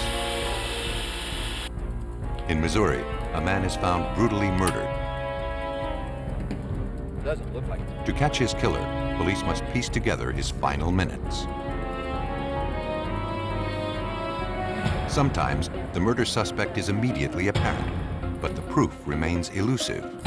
When there are no witnesses to speak for a victim, forensic scientists must transform the smallest clue into a material witness.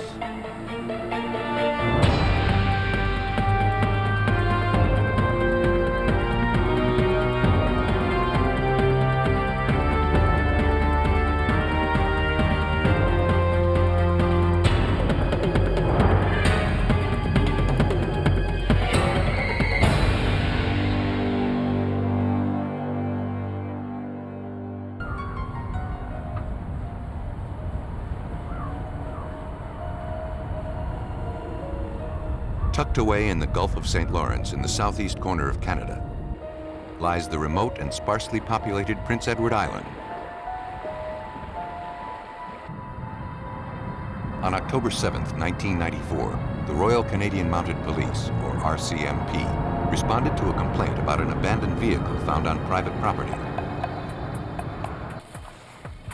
When the constable arrived, he discovered the car resting a few hundred yards off a private road. No tags were present. 41 to base. A check on the vehicle identification number revealed it was registered to a woman named Shirley Duguay. Number IG4, AB69.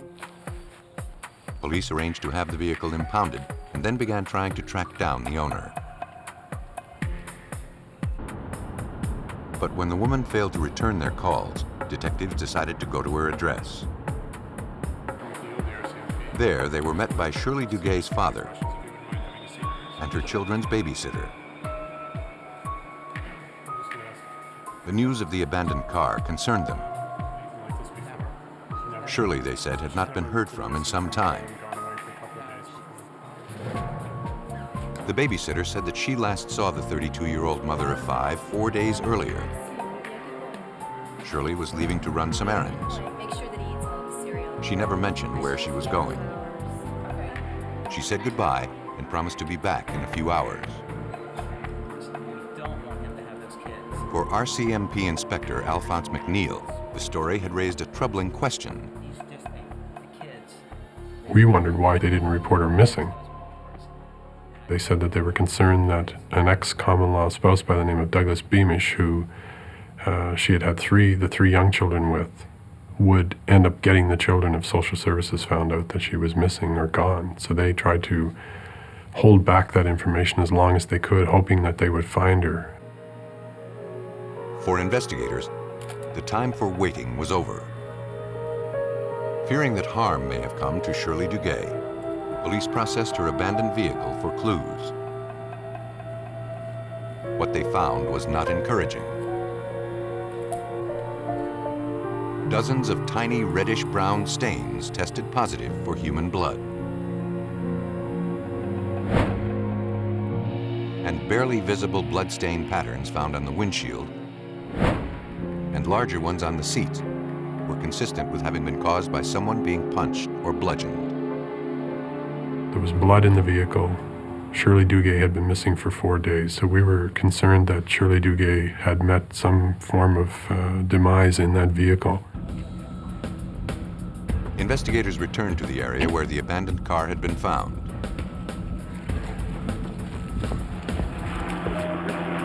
For hours, the search for clues to the young woman's fate turned up nothing.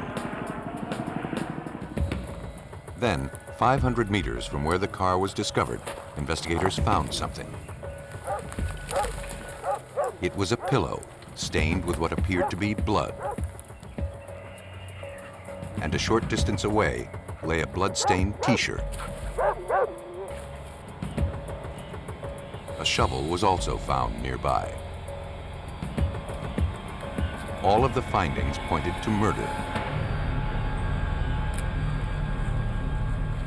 And the shovel led police to believe that Shirley had likely been buried somewhere close by. But a thorough search failed to produce the victim's body.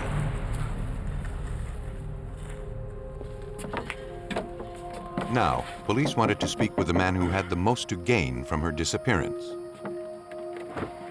Her ex-common law husband and the father of 3 of her children. Doug Beamish admitted that he and Shirley's relationship had been troubled in the past. And he realized that her family probably blamed him for her disappearance. But he insisted he knew nothing about it. For the sake of the children, he and Shirley had managed to work out their problems. He said he last saw her a week or so earlier. He had been having car problems, and Shirley offered to give him a ride to a job site where he was employed as a construction worker. On the way there, they had a pleasant conversation about their kids and planned to speak more later. She then dropped him off at the site, and the two said goodbye. He hadn't heard from her since. Doug Beamish sensed that something was bothering Shirley. He speculated that she had left town to visit some friends in Toronto. But it turned out that no one there had heard from her in some time. RCMP Inspector McNeil speaking. Then, police got a call. North End 1? A woman who had been following the case in the media believed she had important information. This lady called and she said, I remember back around the time that Shirley Duguay went missing, I saw a car similar to hers on a road called the Allen Road, which would be about 20 kilometers away from where we found the car. I remember it was in the evening, it was dark. I saw 2 people on the side of the road, a tall man, a very small woman. They appeared to be arguing, and I just drove by, and I don't know if it's any good to you or not. The woman couldn't be certain she had in fact seen Shirley Duguay. Still, the information was enough for police to search the area where the caller had seen the couple. But to cover the several square miles, they knew they needed help. Personnel from the Canadian Army agreed to participate in the search. For several days, their efforts turned up nothing. But then they found something that seemed out of place. One group came across a white plastic bag. We had a police officer with every group of searchers from the military. The police officer seized the bag. The search of the area failed to produce any additional evidence. At the crime lab, examiners carefully removed the contents of the plastic bag. They recovered an old pair of white tennis shoes. There was also a large man's jacket stuffed inside. Several fibers and a single white hair were recovered. But further scrutiny revealed the presence of tiny stains that tested positive for human blood. Based on the information provided by the witness, police believed it had originated from Shirley Duguay. Now they needed to prove it. But there was a problem. We didn't have Shirley Duguay, so we needed to be able to develop a DNA profile. The way we did that's what's called, in some cases, reverse paternity. We took a sample from her father, her brother, and her two sons. Though everyone's DNA is unique, a genetic family resemblance exists among blood relatives. When the genetic profiles were compared, examiners concluded that the blood found on all of the evidence had originated from Shirley Duguay. Though the 32-year-old mother's whereabouts remained uncertain, all the evidence suggested she had been the victim of a violent crime. Police on Canada's Prince Edward Island continued searching for missing 32-year-old mother of 5, Shirley Duguay. Though efforts to find her had gone unsuccessful, authorities had found clues suggesting she had met with a violent fate. Among them was a man's jacket, found stained with blood that had originated from Shirley. Looking for clues as to who might want to harm the young mother, officers from the Royal Canadian Mounted Police questioned Shirley's friends. They all believed that Shirley's ex-husband, Doug Beamish, was somehow involved in the disappearance. Recently, Shirley had started dating again. That had enraged her possessive and jealous ex-husband. And Doug Beamish had a history of violence. When was the last time you saw those guys? But the friend didn't recall if Beamish owned a jacket like the one found with Shirley's blood on it. Doug Beamish was emerging as the prime suspect in Shirley Duguay's disappearance. Andre's down with the IDent guys right now looking. But so far, investigators had no physical evidence to prove it. But, you know, without that jacket, being able to tie it to someone wearing, we don't have much. Andre, how did you make out with Then they got a break. We've got something. IDent just came back. They found some white cat hair on the inside of the jacket. And all I could think about all the way down here was Beamish and his white cat in his house. That was all RCMP Inspector Alphonse McNeil needed to hear. We knew that he had a white cat and there were white hairs in the jacket. So the process then was to find a lab that could examine these if we were able to seize from blood from the cat. With a warrant in hand, police and a local veterinarian returned to Doug Beamish's house. The suspect continued to deny any involvement in Shirley's disappearance and claimed that he didn't own a jacket like the one stained with her blood. Though it seemed like a long shot, authorities took possession of his cat, Snowball, hopeful they could somehow establish a genetic link to the hair found on the blood-stained jacket. Blood and hair samples were collected from Beamish's cat. But now, investigators had to find someone who was an expert in analyzing cat DNA. At the National Cancer Institute in Frederick, Maryland, they found one. There, biologist Dr. Stephen O'Brien has looked to the feline genetic code for help in medical research. When contacted, he agreed to help Canadian police.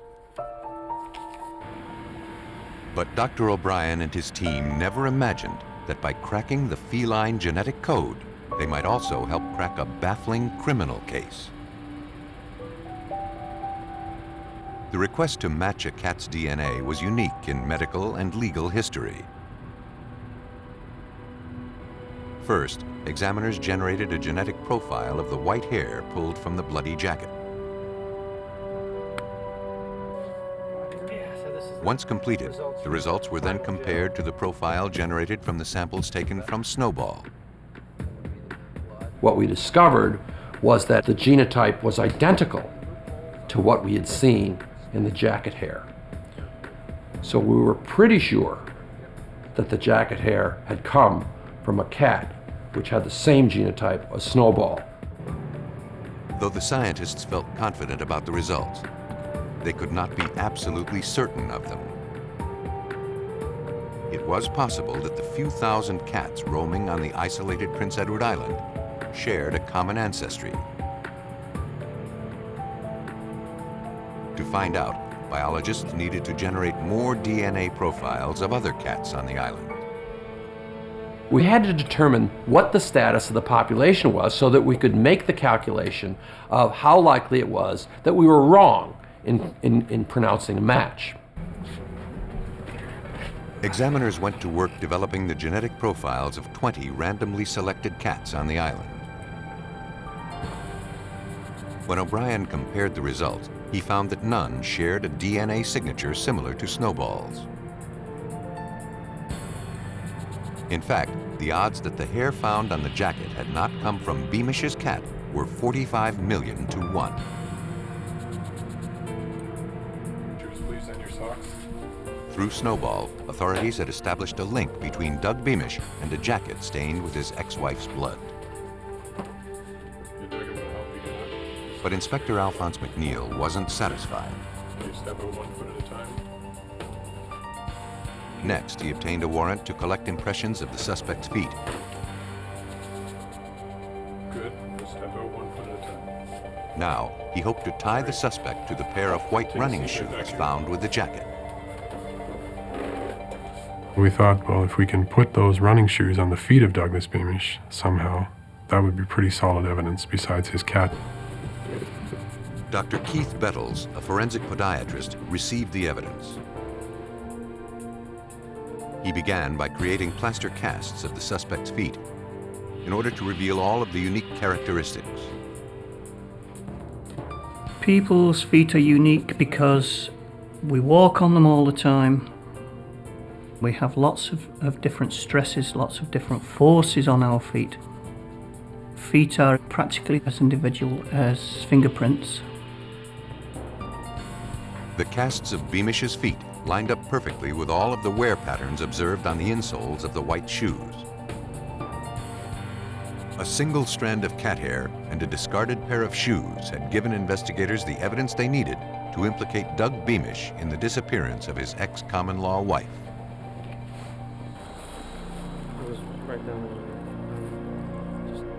Then, 7 months after Shirley Duguay went missing, badly decomposed human remains were discovered buried in a remote wooded area. Dental records later confirmed that the victim was Shirley Duguay. And the medical examiner classified her death as a homicide. A short while later, Douglas Beamish was placed under arrest and charged with first-degree murder. Investigators believe that Beamish couldn't handle Shirley Duguay dating other men.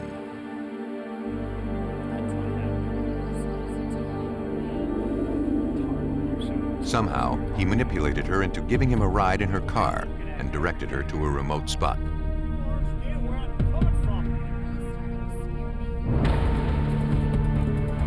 Once there, he beat his ex-common-law wife to death. He then buried her body in a remote area and abandoned the car. Douglas Beamish was convicted of second-degree murder and sentenced to life in prison. No place is immune from violent crime. And even the friendliest towns have their problems. Mansfield, Ohio has been called one of America's most livable cities, which makes what happened here all the more surprising. On January 2nd, 1990, a woman came in to speak with Mansfield police. Yes, ma'am. What can I do for you? She was concerned that something had happened to her friend, 44-year-old Noreen Boyle. When she last saw her friend a few days earlier, Noreen was shaken and visibly upset. Her marriage of more than 22 years was falling apart. And not only was her husband moving nearly 200 miles away to Erie, Pennsylvania, but he would likely take the couple's 2 children with him. Noreen was devastated. We had lunch together at a Chinese. When she tried to contact her, Noreen's husband, a prominent local physician, said Noreen had packed up and left town after a fight. One time she said, But the friend couldn't believe that Noreen would walk out on her 2 children. which isn't right. Mansfield police agreed to look into the case. And their first step was to question Noreen's husband, Dr. John Boyle. When Lieutenant David Messmore arrived at the residence, he learned that John Boyle was out of town. Please have a seat and make yourself. May I offer you a... John Boyle's mother explained that he had driven to Erie, Pennsylvania a few days earlier, where he was opening up his new medical practice. He was due back later that evening. She just stormed out. When questioned, she said that Noreen walked out on the family a few days earlier, and she was watching the couple's children until her son John returned home. Excuse me, I believe The woman excused herself to check on the Boyles' baby daughter. Then, the couple's son approached the detective. Something like this. My mom would never do something like this. He said he was afraid something bad had happened to his mother. But before he could explain, his grandmother returned. I'm really sorry. I have no more information. When she saw what was happening, she ended the interview and asked the detective to I leave. really have nothing more to tell you. I really need to have you leave. The encounter troubled police. He's from Mansfield. And Lieutenant Messmore couldn't ignore that Dr. Boyle had left town around the same time his wife was reported missing. I'm not sure where it's at. But he soon learned that the reason for the doctor's trip to Pennsylvania checked out. He had been hired by a very large medical corporation in Erie, Pennsylvania. So he was basically traveling back and forth between Mansfield and Erie for some period of time. But where was Noreen Boyle? Later that evening, Detective Messmore returned to the residence. His visit had been anticipated. Dr. Boyle's lawyer answered the door. You represent Dr. Boyle? I do. Oh, okay. Is he home right now? Well, his client had in fact returned home from Pennsylvania. But because of the strain caused by the impending divorce, Dr. Boyle did not wish to discuss Noreen with police. All right, well, I'll get with you later. It wasn't the response investigators expected. I was somewhat stunned that in the event of a missing person in your family, you would hire an attorney to represent you when there's no accusations or even any allegations of wrongdoing or even criminal matters involving the family. So that was certainly a very unusual situation. I was not the only nurse. To find out what Dr. Boyle might be trying to hide, police questioned his friends and co-workers. Professionally, all agreed Dr. Boyle had an impeccable reputation. But personally, he was known to be a womanizer and rumored to be involved in numerous affairs. In fact, one of his alleged mistresses was pregnant.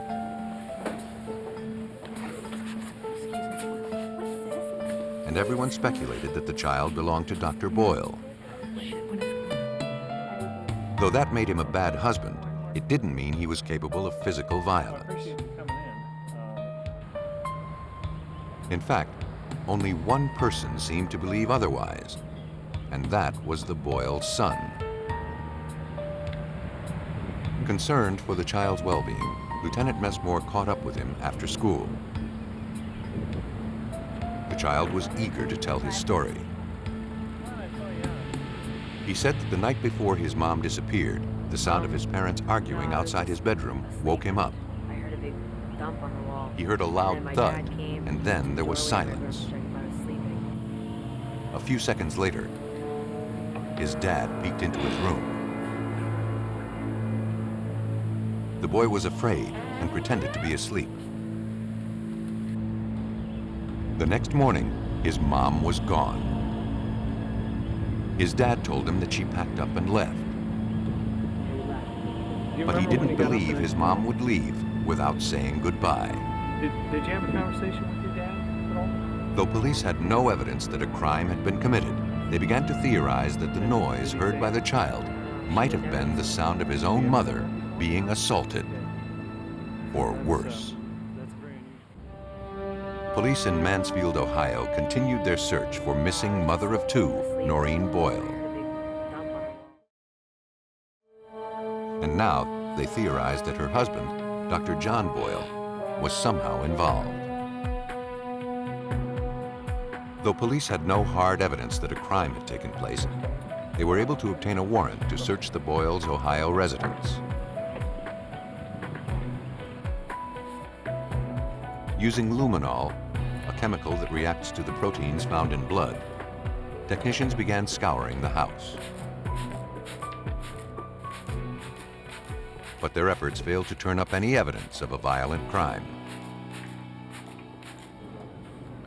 Still, investigators persisted.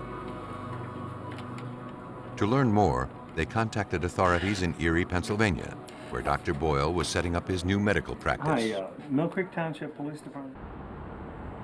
Pennsylvania detectives tracked down a real estate agent there who had recently sold a house to Dr. Boyle and a pregnant woman who introduced herself as his wife. She recalled that Dr. Boyle was particularly interested in the home's concrete basement floor. He said he was eager to tear it up in order to build a playroom for his children. He offered to pay the asking price as long as he could take possession of the house immediately. The real estate agent turned over the sales agreement, which was signed by both the doctor and his wife. Pennsylvania authorities forwarded a copy to Mansfield Police Lieutenant David Messmore. In that copy, it was noted that Dr. Boyle signed it, and also an N. Sherry Boyle. And checking further into the background, it was quite obvious that Noreen's name was not Sherry for a middle name. Dr. Boyle had purchased the home with a woman pretending to be his wife. Investigators subpoenaed the suspect's most recent credit card statements. They learned that he had used his card to rent a jackhammer and to purchase indoor-outdoor carpeting and a load of concrete. Suddenly, all of the pieces were adding up. I had the feeling and very strong suspicion that the body would be in that location. Pennsylvania authorities issued a warrant to search the basement of Dr. Boyle's new home. Beneath some shelving and the indoor-outdoor carpeting, they found a badly poured patch of concrete. It was roughly the size of a makeshift grave. A crew was called in to dig up the concrete floor. After some time, they recognized the unmistakable smell of a decaying body. Then, a few feet down, they discovered a tarp. And inside were the badly decomposed remains of a human body. After carefully excavating the grave, the remains were transported to the medical examiner's office. A watch and other pieces of jewelry worn by the victim matched the description of those worn by Noreen Boyle. and dental records confirmed that the victim was, in fact, the 44-year-old mother of two. Noreen had been savagely murdered.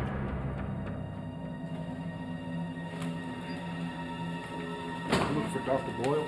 On January 26, 1990, almost a month after his wife disappeared, Dr. John Boyle was arrested in Ohio for suspicion of killing Noreen.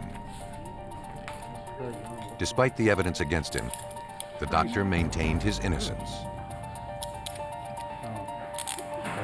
Okay, sir. Someone was trying to frame him.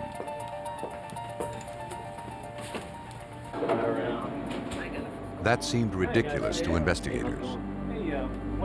But to ensure a conviction, they needed an eyewitness or physical evidence directly linking him to the homicide. And so far, they had neither. It was possible that Dr. Boyle could get away with murder. But then, nearly a week after Dr. John Boyle's arrest, a Mansfield, Ohio resident made a strange discovery. A pile of concrete had been dumped on the remote property. The field was nearly 200 miles away from where Noreen Boyle's body had been unearthed. But the man had followed the case in the media and thought there might be a connection. A crime scene technician was dispatched to the scene. After photographing the area, the concrete was collected into evidence. Police later determined that the property was owned by a close friend of Dr. Boyle's. The doctor had been there on numerous occasions. But to prove murder, police now needed to show that the concrete found in Ohio had originated in the suspect's Pennsylvania home.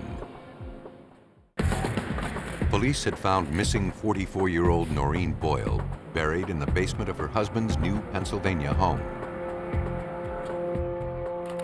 Though investigators had a strong circumstantial case against her husband, they hoped a pile of concrete found in an Ohio field could physically link him to the murder. The samples collected from the field, along with concrete taken from the crime scene, were sent to CTL Engineering in Columbus, Ohio. There, lab supervisor Larry Piscitelli is an expert in analyzing the microscopic nature of rocks and concrete. Without being told where the individual samples had come from, he was asked to determine if any of the concrete pieces had originated from the same source.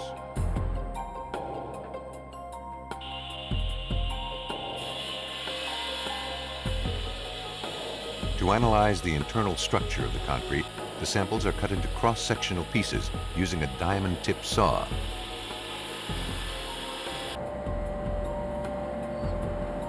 Once completed, the surfaces are smoothed and polished. Then, Piscitelli subjected the evidence to a high-powered microscope.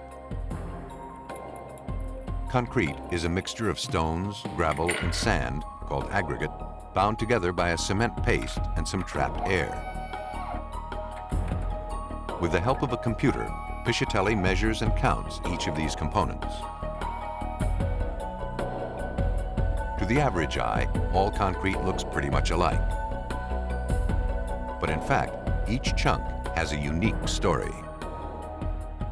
Each piece of concrete is usually different because the components vary slightly. Even if they come from the same load of concrete, two different samples from the same truckload can be different because the percentages of the air voids, the small entrained or entrapped air voids, can be slightly different. Piscitelli was unable to find significant similarities between most of the samples. But when he analyzed the results, he found that two of the pieces stood out from the rest. They shared the exact same number of unique components.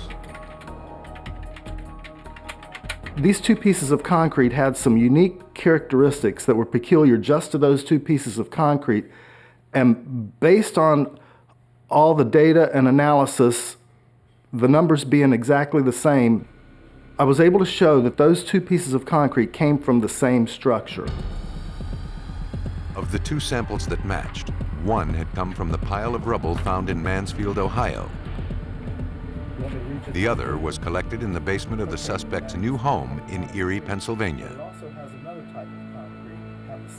Police now had enough to charge Dr. John Boyle with murder. Police believe that John Boyle murdered his wife in the couple's home in order to start a new life with his pregnant mistress. After the kill, he drove her body to Pennsylvania and buried her in a grave he had dug in the basement of his new home. Investigators theorize he then returned to Ohio and dumped the leftover concrete on his friend's property. Dr. John Boyle was convicted of aggravated murder and abuse of a corpse. He was sentenced to 20 years to life. John Boyle thought he'd buried all evidence of his crime. But in fact, the trail of evidence spanned 200 miles. Other murders are more local, but the road to solving them can be just as long. In Harrison County, Missouri, on June 26, 1995, a farmer out for a walk noticed a foul odor. At first, he thought that maybe one of his livestock had died. But the reality was much worse. Hidden among some overgrowth lay the lifeless body of a man.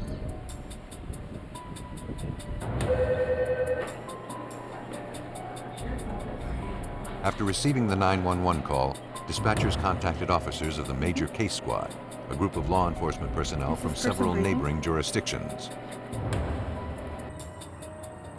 Bethany Police Chief George Martz was among the first to respond to the scene.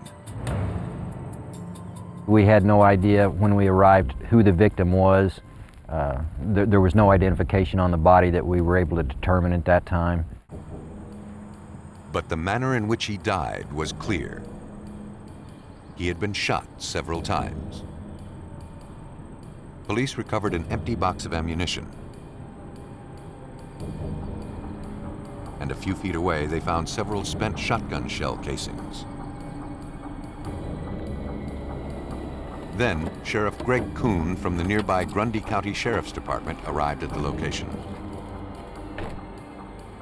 He believed he recognized the victim as a local resident by the name of Al Pinniger. After I looked at the body, I felt that it might have been Al Pinniger, who I had dealt with in the past in Grundy County. Really couldn't tell for sure, but it just appeared to me that might be who it was. Unsure what was evidence and what was roadside trash, investigators collected numerous items scattered around the area. They found and collected a small plastic clock. On the back was torn adhesive with tiny synthetic fibers clinging to it. They also located a single strand of brown leather lying in the middle of the road. Police hoped that somewhere among the debris were clues that could explain this brutal murder. At autopsy, the medical examiner confirmed that the victim had died as a result of several 12-gauge shotgun blasts. He'd been shot twice in the back and once in the face. The victim's fingerprints were lifted and then passed on to Harrison County Police.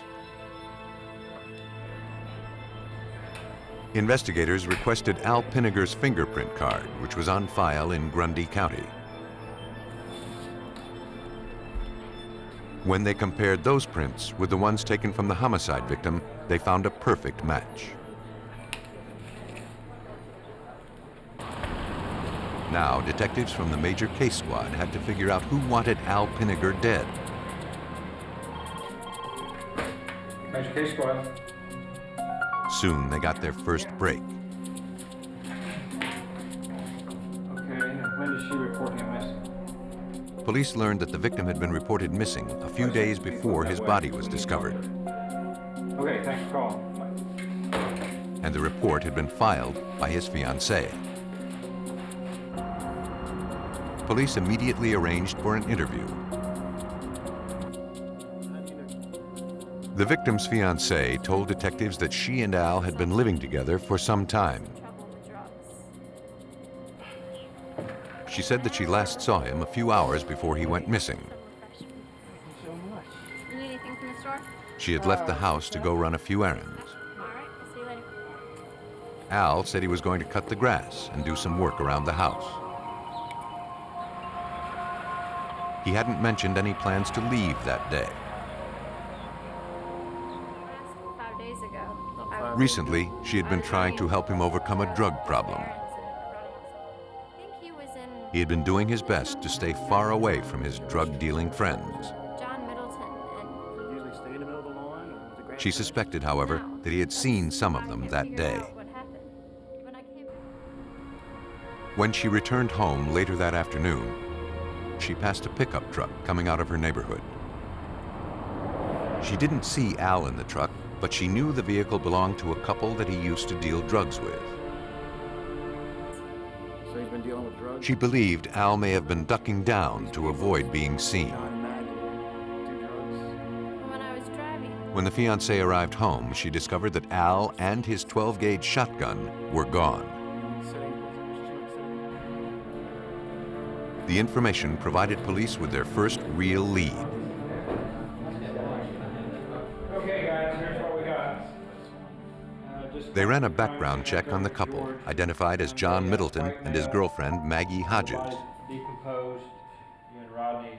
Middleton had an extensive criminal record, mostly involving drug-related offenses. To find out why he may have wanted to harm Al Pinniger, police tracked down Middleton's known associates. One informant described Middleton as an extremely unstable and violent person. Hodges and Middleton. He said that as a result of police efforts to crack down on local drug dealers, John Middleton had become increasingly paranoid. He threatened to kill people he did business with if he found out they were cooperating with authorities. No one doubted him for a minute. Everyone was afraid of him. All of the information led police to suspect that Middleton's paranoia had likely led to the murder of Al Pinniger. And they hoped that somewhere among the shotgun shells and the assorted litter collected from the crime scene was the means to prove it. Police in Harrison County, Missouri believed that a local drug dealer and his girlfriend were responsible for the brutal shotgun slaying of 29-year-old Alfred Pinniger. To prove it, investigators needed to physically link the suspects to the crime scene. Though several potential clues had been found there, an empty box of shotgun shells looked to be the most promising lead. A price sticker found on the box led investigators to the store where the ammo had originated.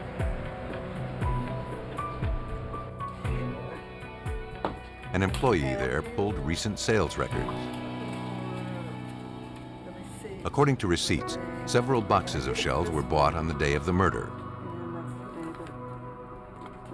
The clerk recalled that two men and a woman had come in together to make the purchases. She also remembered something else. A few hours after the purchase, two of the three customers returned to the store. They had unused cartridges and wanted to return them for a refund. The clerk didn't recall seeing the other man who had been in with them earlier. When shown photographs, she picked out Al Pinniger, John Middleton, and Maggie Hodges as the three who bought the boxes of ammo earlier that day. Did she come back a second time? Yeah. And she identified Middleton and Hodges as the two who came back to return the unused ammo. Though the evidence didn't prove murder, it was enough for police to obtain arrest warrants. Believing that Middleton and his girlfriend were capable of great violence, police cautiously approached the house they shared together.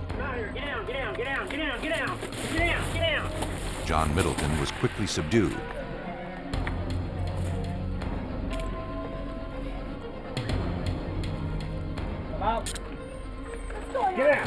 Moments later, Maggie Hodges was also taken into custody.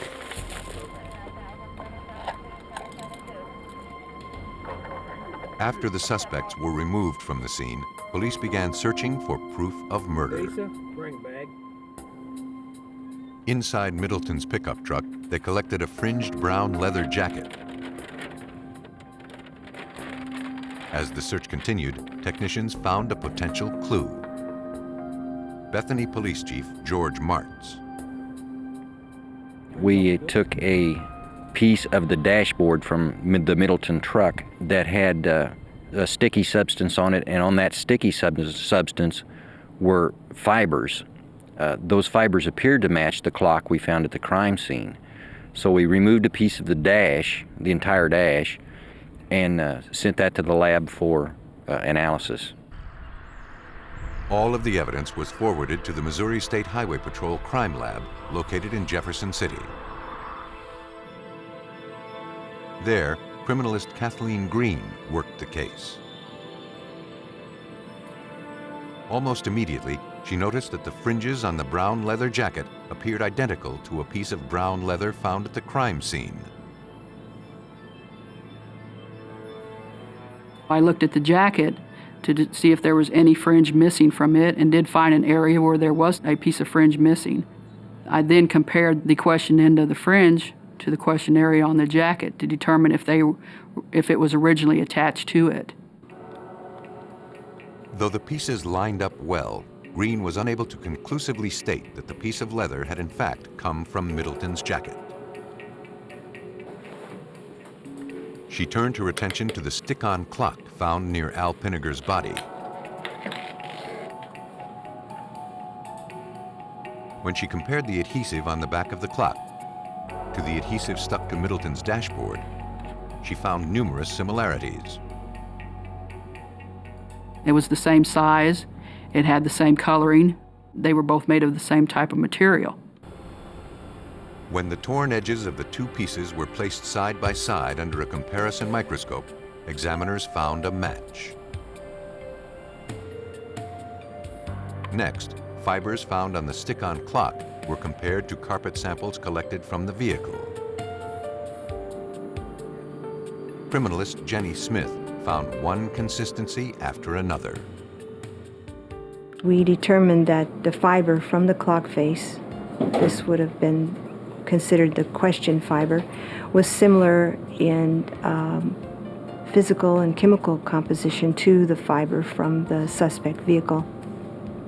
Therefore, we would conclude that this fiber, question fiber, could have come from this vehicle. When confronted with the evidence, Middleton was uncooperative. This is your opportunity to tell your side of the story. We know what story. But his resistance didn't matter. Police had pieced together the motive behind the murder. Do you think about this real long? My belief is that Mr. Middleton thought Alfred Pinniger was about to rat him out to the police department and to law enforcement authorities, and Mr. Middleton was not going to allow that to happen. You're in some bad trouble. But Middleton was wrong. The victim had made no attempt to contact authorities.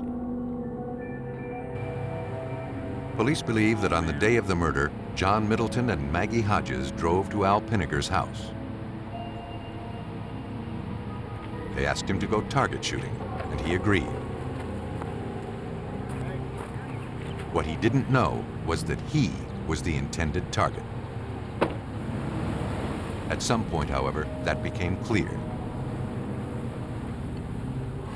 A scuffle started inside the car. Pinniger escaped, but he didn't get far.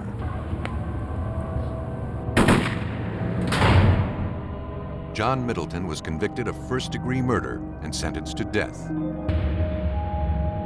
Maggie Hodges pled guilty was sentenced to 50 years in prison.